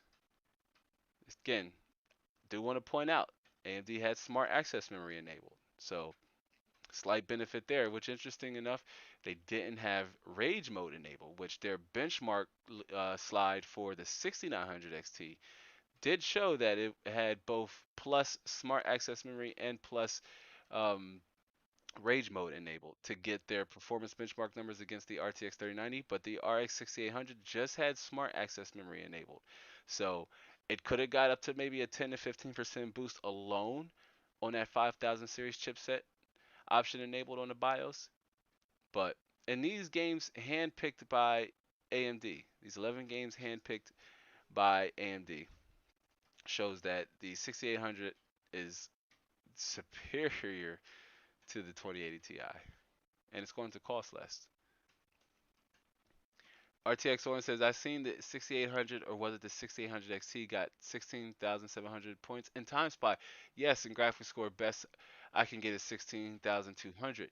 You know what? You're right. I read that same article before the live stream from Video Cards, and I believe that was the 6800 XT that scored that high. But I did see that, and it made me want to run time spy again myself on a few of the graphics cards just to kind of see where I stand. But I believe last time I ran it was somewhere between the 16,000 mark, and that was with no overclock and just everything set to stock settings. But the 6800 is a graphics card I'm really rooting for it because I want more gamers in the community to maybe consider bumping up to 1440p. It's one of the best ways to experience games in my honest opinion, especially when you say go up to ultra wide. If it's for you, I know it's not for everybody, and it takes up a lot of space. Like even here now in my command part here, my monitor takes up a little bit of space, but the extra real estate in my games is definitely welcoming. Sparta Rule says it's so hard to decide on a graphics card. Now I originally want a 3070, but now I'm liking the results I'm seeing on it. But now I see the 6800 just wipe the floor with the 3070. Yeah, and that I mean that is just the underlying theme of this week's live stream. It's like you mentioned, and Dr. Elo mentioned his graphics card. He's ready to upgrade from the 1050 Ti. Or Spider Rules, you were looking at the RTX 3070, which before the 6000 series keynote sounded like, oh man, this graphics card. In a few videos I did on it, I spoke highly favorable of the RTX 3070. But in the most recent vlog, I also pointed out that it could spell trouble for NVIDIA if the RTX 3070 runs into the same supply issue that the 3080 and the 3090 did. And guess what? Just like yourself, Sparta Rules, you had your eyes set on the 3070. Something better potentially is coming along, and now 3070s aren't even available. Even if you had you were ready to make that purchase today, right? And if there were RTX 3070s in stock and you're ready to make that purchase today, there just aren't any. And that's why, in my opinion, AMD, to go back to a question I believe RTX on presented to us earlier, and that is, can AMD start to take some of NVIDIA's market share? you know, Forget the fact that their graphics cards won't, if their benchmarks are within margin, or you know, competing with the product stack between the 38 and the 3090 and the 3070. If they are available, I think that is what's going to be the deciding factor for gamers when they go to make a high-end upgrade, say like anything over $500. In my opinion, that's a high-end graphics card. For example, the RTX 3070, that's arguably a 1440p graphics card. And if you look at the pricing, how or what I recommend is a good start, and that is you start with a monitor that is close to the cost of your GPU. For example, if you were to look at this RTX 2060, the 6 gigabyte RTX 2060 is $362.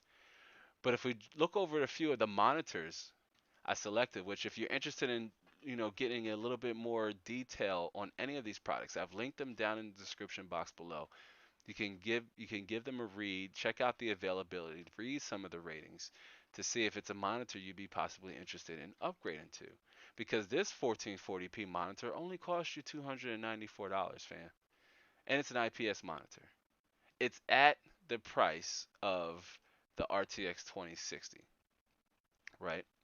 And while you may have to tweak some of your settings to meet this monitor's refresh rate, which is 144 hertz, I know it doesn't show it, but it it should somewhere. Okay, well it's 144 hertz, and you may have to tweak your settings in some of your games you play to again complement that refresh rate. Oh, I'm sorry, it's 75 hertz.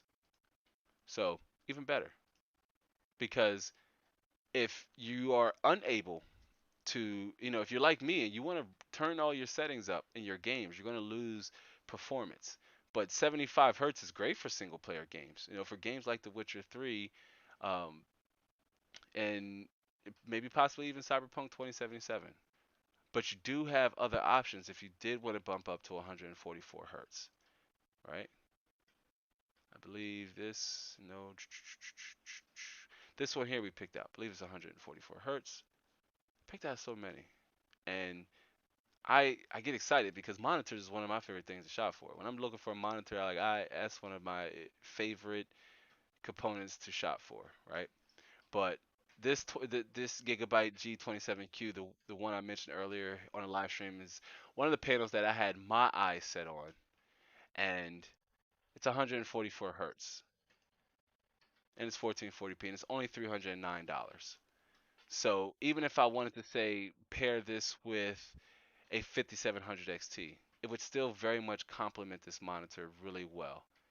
And when you say would want to upgrade to, let's say you want to upgrade to an RTX 2080, spoiler alert, because we can't forget the awkward place that the 2070, let me switch back here. We can't forget the awkward place the 2070 and the 2080 and and now the 2060, but more so the 2070 and the 2080. We can't forget the awkward place that they're in due to the fact that we have graphics cards coming out that will be faster than those cards and will cost much less than what they cost at MSRP. So, an RTX 2080, the MSI Gaming Next Trio RTX 2080 cost me 849, but if I wanted to sell it, I may have to drop it somewhere under 400 bucks just to be able to sell it competitively because I can't sell it for 500 again unless RTX 3070 stock still isn't what it is, and then I maybe could make the argument that it's supply and demand. In this case,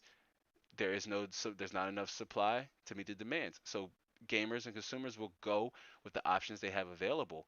But if some people are able to pick up some of these graphics cards day one, like the 6900 XT and the 6800 XT, and the rare men and women who are able to snag a 3080 and a 3090 the moment availability comes in, they're going to look to be ready to offload their previous generation cards. And if you're comfortable with shopping on the used market, that is an option you should consider taking. We got a couple questions. Let's jump over. Sparta Rules says if their benchmarks match what they say, it is more than likely to go full team red.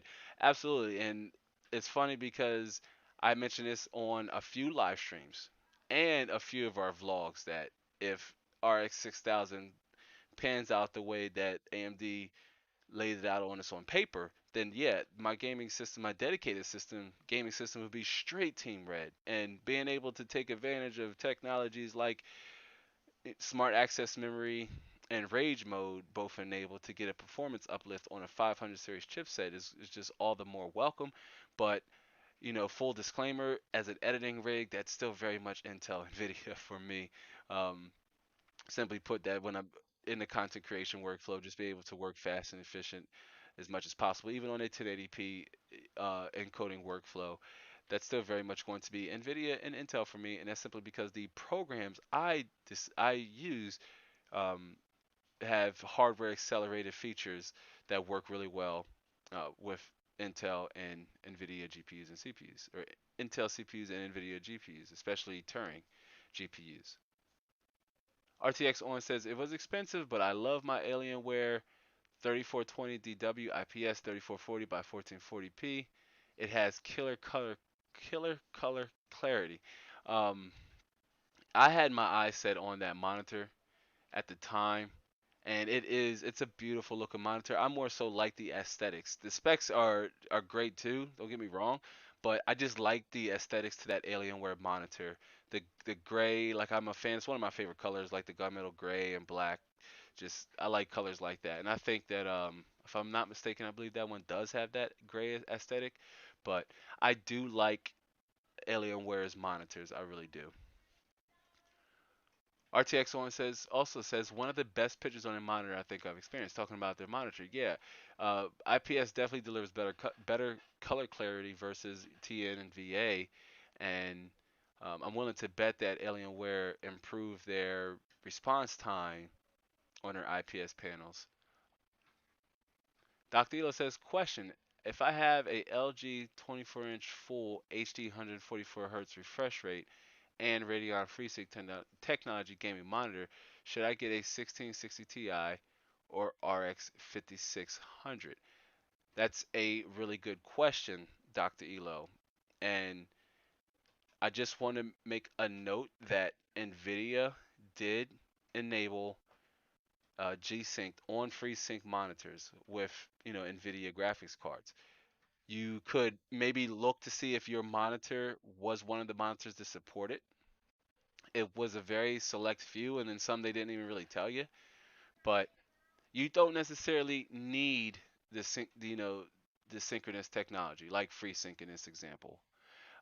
Normally, it's good to have if you're dealing with screen tearing, and that's essentially that's not something you would run into with either of those graphics cards. You're likely to be under that refresh rate, so screen tearing wouldn't really be an issue for you.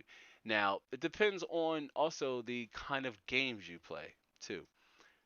Really depends on the kind of games you play. If you're not playing competitively, then you likely don't need FreeSync. You could just let your graphics card, turn off FreeSync and what have you, and just let the graphics card run. But what I would recommend, because you stream, is the 1660 Ti, right? Is the 1660 Ti. Because you stream and you could benefit from the encoder. But because those two graphics cards are also equally priced, I mean, it's a really good question because they're equally priced. But, you know, I see, oh, RTX1 says, going to grab some lunch. Awesome stream, you guys. Have a good one. Yeah, RTX1, thanks for stopping by. I do appreciate it. But Dr. Elo, going with either of those graphics cards, the 1660 Ti or the 5600 XT, could depend on, or the 5600, it could depend on the kind of games you play. If you're a casual player, then either one of those graphics cards could benefit from you. Ultimately, when you run into this solution and they're so equally priced, it could normally come down to a couple of factors. One being price. One could be maybe you don't, maybe there's an add-in board partner who manufactures a cooler that you like. Maybe you want a two fan shroud. So, how the graphics card looks is one factor you should take into consideration. And maybe the kind of games you play. What do you play, like open world single player games? Do you play FPS games? I believe I caught one of your streams before and the game you were playing didn't look like it was too graphic intensive, but if you don't play graphic intensive games, then it really could just come down to preference. But what I would recommend is the 1660 Ti. You can check the 1660 Ti. You can read more about it down in the description box. Dr. Elo, it is one of the graphics cards I have recommended before the stream started. But it's just, and that's mostly because I really think too, it's a graphics card that can hold you over the next couple months, because AMD will likely release a refresh of the 5600 series, the 5600 and the 5700 and the 5500. We talked about this earlier, but AMD will likely release refreshes of them at some point in 2021, as they didn't, reveal any GPUs in the $200 to $400 price stack yet, not yet anyway. And NVIDIA will too. But a 1660 Ti is going to serve your needs. It's still a very much an adequate card, especially with the 60 gigabytes of VRAM. Douglas says, awesome. Yeah, I was leaning towards the 1660 Ti. I made my mind. Thanks for the help. Are your links affiliated? If so, I'll make the buy through it. Absolutely. Thanks for asking. I do appreciate it. All of my links, the disclaimer is down in the description box, but all of my links are affiliate links. So I am an affiliate with Amazon, right? I'm also a TubeBuddy affiliate. So if you're a creator, I know Dr. Elo, you're well versed in the TubeBuddy world, but if you're a creator here, I gotta also keep in mind that there's creators on a channel that I talk to who come in for a live stream. But if you're a creator and you want the one of the best channel management tools and extensions to help you grow your YouTube channel and manage your YouTube channel, TubeBuddy is completely free to use along with paid tier prices, and you can give them a look. I have the my TubeBuddy link down in the description box below, but you can always go to TubeBuddy.com and sign up for completely free, and it's a great tool to use. I highly recommend it. But yeah, my links are definitely affiliated. I would appreciate that. It does help the channel in a very huge way. I'm not monetized. Right, we got a long way to go for that. Until then, I'm just looking to network and talk and grow this community and just keep learning more as I go along. I also want to not to detract, but I'm still in my what I would like to call my rookie contract, if you will. If you follow sports, most, especially with NFL, most players, they come on, they're in like a 4-year rookie contract. They got 4 years to prove themselves before they can even really cash in on a big contract, before the team would even take a risk with them as a player and just invest in them. They give him 4 years, right, fam? And I just celebrated my year one here on the platform as a creator. My anniversary is in April, the 20th of April. So coming up on year two here in 2021. But I'm still very much in my rookie contract. Still have a lot of room to grow. Still got a lot to learn. But speaking of a lot to learn, got a lot of homework to do on these graphics cards because if you want to upgrade, like we helped Dr. Elo out today, the 1660 Ti, great graphics card. Even to play games. Like I don't know if you play graphic intensive games like Cyberpunk 2077 and The Witcher 3, but to run even to play those games at high fidelity, the 6060 Ti is a great upgrade over the 1050 Ti, which you could also then consider selling your 1050 Ti on the used market. If you would want some tips, that's something I could help you with when we talk privately, Dr. Elo. If you are interested into upgrading or repurposing your 1050 Ti, you have a few options. The 1050 Ti may be worth $60 to $80 right now on the used market. Still a great card for someone who either games on say like an older APU, or an older 700 series card. Maybe they want to make a graphics card upgrade and they only have $100 to work with, because that's not going to get you very far, fam, on a new market right now. But if money is really tight and you just want to experience 1080p gaming, the 1050 Ti is a great card. Like I tested it early on and played games like GTA 5, Wolfenstein. It was able to play almost all or most of the games I played at the time at 1080p with no problem. No problem. So, yeah, all so many different options. If you do game at 1440p, chances are you're somewhere in between a 20 series card to begin with. And so you're a lot like myself. You're kind of waiting and you're hanging back to see what this RX 6000 series does. Should you upgrade to it because you're going to unlock more performance. And AMD is saying, depending on the resolution, anywhere to up to 18% faster than the 2080 Ti, which is a high-end graphics card within itself. I really can't wait to see what they go for on the used market, right? But speaking of TIs, because this is also something I want to talk about here on today's live stream, and that's will we finally see the RTX 3050 Ti from NVIDIA, a graphics card. I suspect, although I've noticed here, I've been so off with my pricing guesstimates. I've been so off with them, but the heck with it. Will we see the RTX 3050 Ti? I'm going to say that if Nvidia really wants to respond back, they will deliver. They will hit the 1080p sector, high refresh rate 1080p sector with affordable 30 series cards like the 3050 Ti. Maybe $299. What do you think? $299 3050 Ti. 3060, which we had. Where is the 60 series? You've had previous 60 series cars, right? 1060, 2060. Where's the 3060? $349 3060, anybody? Or I would say a $400 RTX 3060. At that point, you want it to be about faster than the RX 5700 XT. And then let's not forget that yes, Nvidia will give us a 3080 Ti Ampere variant, which I think would be at about $1,100. Slightly, they'll total that maybe, I would say imagine 16 gigabytes of VRAM just to make it, just to come in and take the appeal and the allure of the 6900 XT. As you would imagine, the 3080, each TI generation has naturally surpassed, each model. So a 3080 Ti, I would imagine, would be anywhere between 20 to 25% faster than a 2080 Ti with more tensor cores, maybe even more, with more VRAM, with 16 gigabytes of VRAM, at about the same than as the RTX 2080 Ti when it launched, and that was about 1,000 or 1,100. It was about $1,100 when it launched.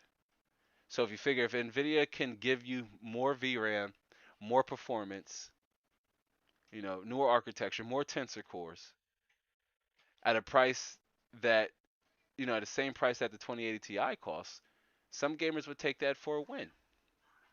Some gamers would take that as a necessary, a necessary upgrade, especially if it's going to compete, or especially if it would compete fast, if it compete with the 3090, if it's faster than the 3090. Not that faster than 39. I'm sorry, faster than the 6900 XT. So I really do. I know there's been reports coming out that Nvidia is looking at the 3070 Ti. I don't think we're going to get a 3070 Ti. I don't think Nvidia got good yields on the GPU. I really think that they'll likely cut that down, and we'll see cards under the 3070 because there's a huge void in between that $200 to even $500 category. There's nothing there. There's nothing there unless you go with, say, a 1660 Ti on Turing,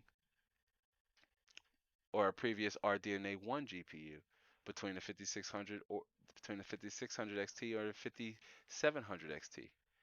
So, what will Nvidia do? I don't think Nvidia is going to lie back and, let AMD just come in and take their market share so easily. I do suspect that we are in a new season of GPU wars. Like, it's here, it's coming, except now there's a unknown variable of, or I'm sorry, not an unknown, but there was a slight unexpected variable of supply. I imagine some market experts and industry leaders might have imagined it would have been this bad, or it would have been bad, but I don't think they'd imagine it would have been this bad. The Mrs. Amplify says, too bad Crossfire and SLI are dead in the water. And and you're right, because I watched Elric or Tekka Tomorrow's video on that, on how, there's really Crossfire and SLI, yes, is necessarily, you know, persona non grata, just not a factor anymore. I would almost only argue the case that it would help in, content creation workflows with stacking the CUDA cores and the VRAM possibly, but even you figure the cost that would come with that, maybe not even warrant, the performance gain you would get from that. But yeah, I mean, there was no mention of Crossfire from the AMD keynote, right? I mean, that's a good point that you made, Mr. Zombify, which is a good name for right now, because here in the states we're coming up on the coming up on Halloween, so we got zombies, vampires, mummies, anything Halloween, you name it, it's here.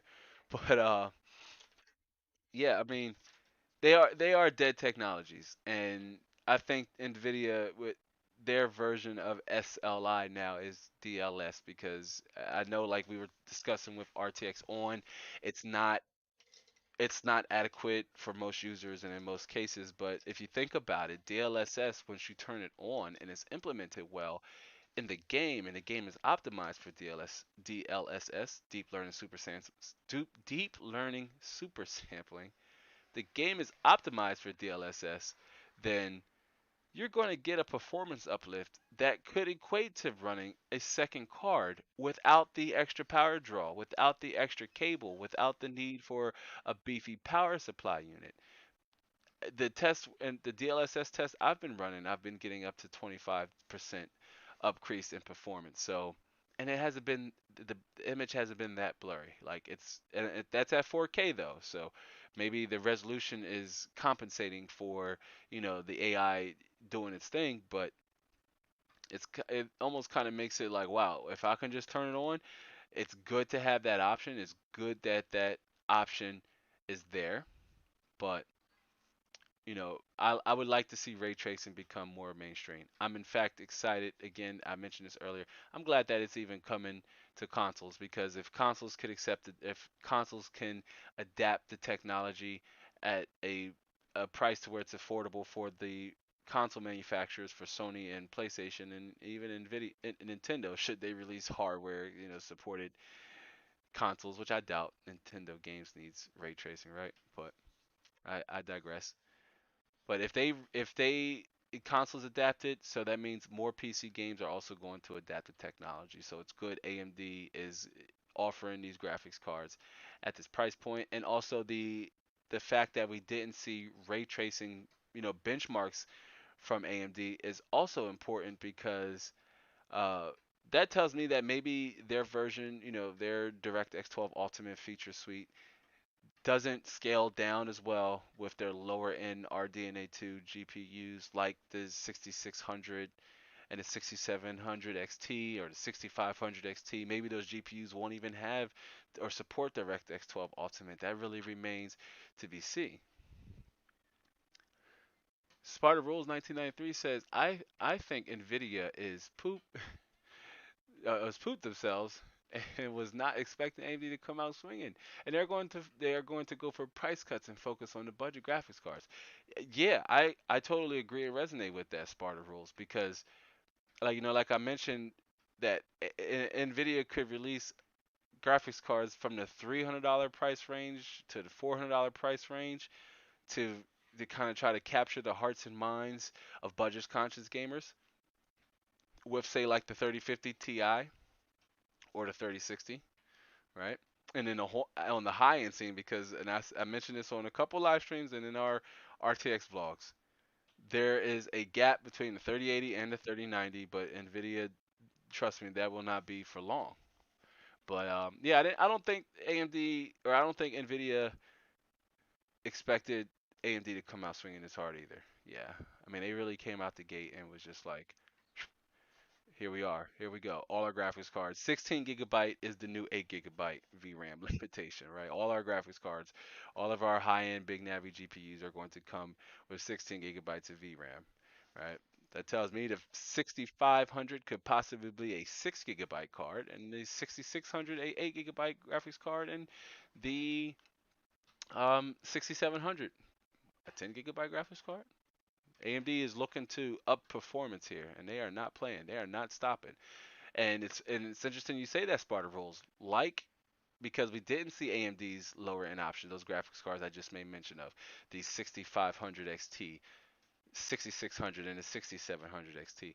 We didn't see those. There wasn't even there wasn't even a mention of them during the keynote.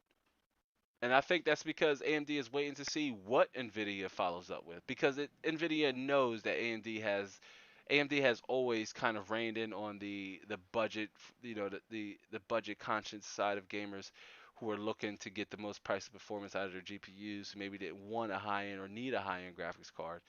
That market share normally went to AMD.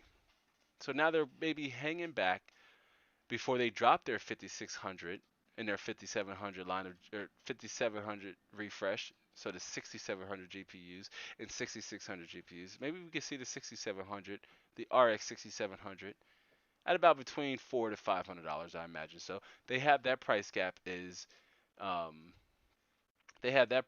too is missing, right? I mean, we just start with 500 up. $579 is where they start. Wow, AMD. Like, wow. Spider Rule says, I'm really impressed with the 6800X. So am I. I'm impressed with the 6800. I like the overclock. So the X's and the K's, they just really excite me. They really excite me. But I'm surprised in the 6800. The 6800 XT is still very much like wow once you figure that it's getting over 60 FPS at 4K. This is according to AMD's benchmarks, mind you, but it's getting over 60 FPS at 4K, somewhere close to 100, and it's 18% faster than the 2080 Ti at 1440p with more VRAM at $579. So yeah, it also and don't keep in mind that it only has a 250-watt total draw power too, or total board power. Dr. Elo says, all right, everyone, happy Halloween. Thanks a lot, cuz. Yeah, no problem, fam. Hermano, it's good to see you. Thanks for hanging out live stream. I'm glad I was able to help. And I'm going to send you that Discord um, friend request. So be a lookout for that, Dr. Elo. But yeah, the 6800 and 6800 XTs, I think those are what specifically it likely has Nvidia kind of like, huh? the most because they're so competitively priced between all of NVIDIA's high-end offerings, but we also could see a slap in the face in the form of an upcoming Super Series because NVIDIA is going to do a refresh on the 30 series. It's just bound to happen. It's just bound to happen, and that leads me to this conclusion, right? We're at a time where 1440p or 2560 by 1440p could become the resolution of the future for both PC gamers and also now console gamers, with word coming out that the PS5 will now support 1440p monitors, right? That is amazing. That's amazing. But with the RX 6000 series graphics cards, that obviously is dependent on how well they're able to run some of the latest and greatest games like Cyberpunk 2077 and Call of Duty Black Ops, right? That remains to be seen how well those graphics cards run those games when they are readily available for us consumers. But in terms of what's available to us now, because those games will be available before the graphics cards will. So if you really want to play those games, don't wait for those graphics cards. Some of the graphics cards we talked about here today, the 1660 Ti, the 1660 Super, the 5700 XT, the 8 gigabyte 5700 XT, the RTX 2060, those graphics cards are all stopgap options for you until these newer graphics cards become available. Spider Rule says the 37 really disappointed. I know, especially with Nvidia or Jensen had released a statement before launch saying, "Well, we pushed the launch back to to increase supply to meet the demand of gamers. We pushed the announcement back. They did it a day after AMD's announcement. Is that a little shady? I mean, heck to the yes, that is real shady on Nvidia part for them to, you know, launch the RTX 3070 a day after the RX 6000 keynote. AMD is in a primitive position to step in and really take advantage of Nvidia's supply woes right now. Again, I really stand firm on the idea that if AMD can just meet the supply needs of gamers, even if their graphics cards aren't as fast, but if they're competitively priced and they're on the heels of what's say not available, that could be the deciding factor with gamers, right? That could be the deciding factor with gamers. We want to play games now. We don't want to wait. But the 3070 is Sparta rules. The 3070 did disappoint. Did disappoint. And I actually thought the 3070 would have more VRAM. I wouldn't imagine Nvidia would have dropped it with 8 gigabytes of VRAM. I really thought it would have had more. As we can see here with AMD, they went with 16 gigabytes so far with their first three offering of graphics cards, all with the same total board power, with the exception of the 6800 XT, which I think draws 20 more watts than the 6900 XT, and the 6800 with a 250 watt total board power. That's amazing. So that means, you could run with a relatively low power supply, a mini ITX case, save a lot of space that way. Mrs. Zombify says Jensen's rage mode activated. I know, right? I should have had some memes ready for the live stream because I like to be a fly on the wall in the NVIDIA GPU war room right now. I really would. Like, I know they have to watch these keynotes like we do. I mean, it's their competitors for saying out loud. It's their competitors, so I know they watch these keynotes subjectively subjectively, but we watch them objectively or what have you. Either way, we're interested in these performance and pricing metrics as much as Nvidia is, and I can only imagine some of the words Jensen maybe had to say, and maybe they were already in the works working on their response to AMD. Maybe they're them pushing their October 29th 3070 launch date back, a preemptive strike, if you will, on AMD, just to say, hey, we know you're coming, but we're coming too. I am no fanboy. I try to provide or do my best to give an unbiased reviews of the products that I test, and I am a fan of your wallet, my wallet, what's best for your budget, because in my opinion, that's what matters the most. That's what matters the most. Not NVIDIA or AMD and fanboy this, fanboy that. Both companies have their flaws. Both companies have their pros and cons. Sparta Rules 1993 says it's just going to be interesting trying to fit the 6800X in my evolved Shift Air. And I believe the 6800X is going to be a two slot card, but yeah, he says if they get it, so I would yeah definitely check your dimensions. I'm not that familiar with the case to look it up, but this what's also more interesting is that the 6800 XT is the same size as the 6900 XT. Like wow, wow. So yeah, we have a lot of options, a lot of options. We're in a really interesting time as PC gamers. So yeah. All right, all right. Now I think the ride is slowly coming to an end. I do want to give a shout out to those of you who came along. I know most of you aren't here. As Mrs. Amify says, if we all get it, that's true. You know, hopefully this, man, I'm telling you, I'm going to do a video on this and we'll probably talk about it on a live stream as it gets close. But as that's if we all able to get it. But I do want to stop and say hi or give a shout out to everybody who joined us here on the live stream today. Mr. Zombified, Sparta Rules 1993. It's always good to see you guys. Dr. Elo, who was here with us earlier. Triceon, Trump is King, um, RTX on, just to name a few. Let me stroll up a little bit to make sure. Damian Warren was in the house. Thunder was in the house. Just to name a few. Chris stopped by. Chris Stokov stopped by and say hi.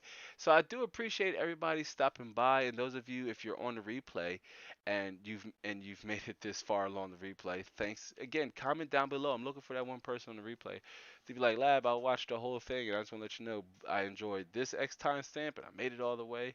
But if you're here on the live stream, I do appreciate, or if you're here on the replay, I do appreciate you being here. We go live every Saturday, 12:30 p.m. or about 12:30 p.m. Eastern Standard Time.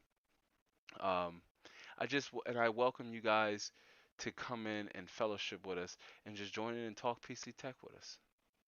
Sparta Rule says the power supply might block the graphics card power ports. Okay. Yeah, I mean, and that's something to consider, and maybe we'll see different size variants, RX 6000 series graphics cards, to complement mini ITX builds or smaller form factor cases, hopefully, or even like Mr. Zombify said, if we're even able to get it, it's even available for us mainstream folk, but it is it is interesting to be in this time of modern day, you know, computing because the RX 6000 series GPUs and the RX 5000 CPUs, and I said this before, we're going to see a lot of Team Red builds. We really are. And NVIDIA kind of made it their point, or not NVIDIA, AMD made it their point to say, well, we have also these newer technologies like smart access memory and rage mode to where if you couple the two together on a 5000 series chipset, you can unlock even more performance.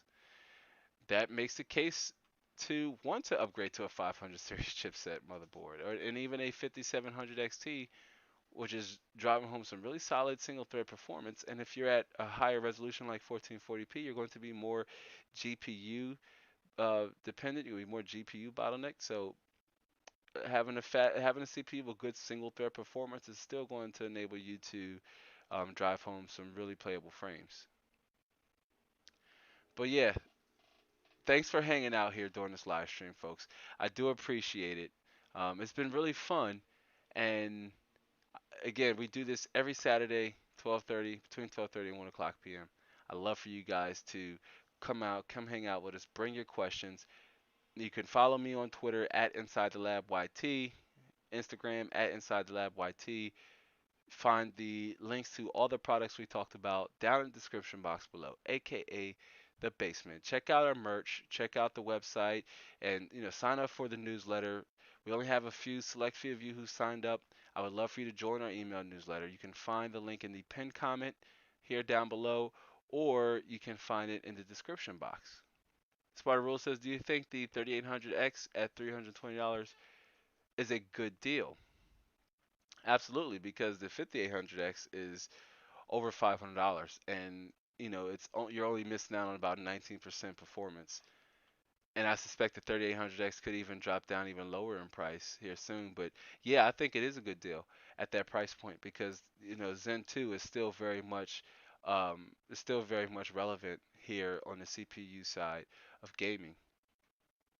I mean, the 3600, that's a highly sought after CPU for gamers. It really is. But I do think it's a good deal. I would like to get my hands on one to do more testing, to test up against the 5800X. But we'll see. That remains to be seen. Good question, though, Sparta Rules. All the questions, I appreciate it. But yeah, thanks for hanging out during this live stream. Unfortunately, the ride is coming to an end. I hope to catch you all during the next YouTube live. So until then, be easy.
Triceon, yeah, brother. Thanks for coming out.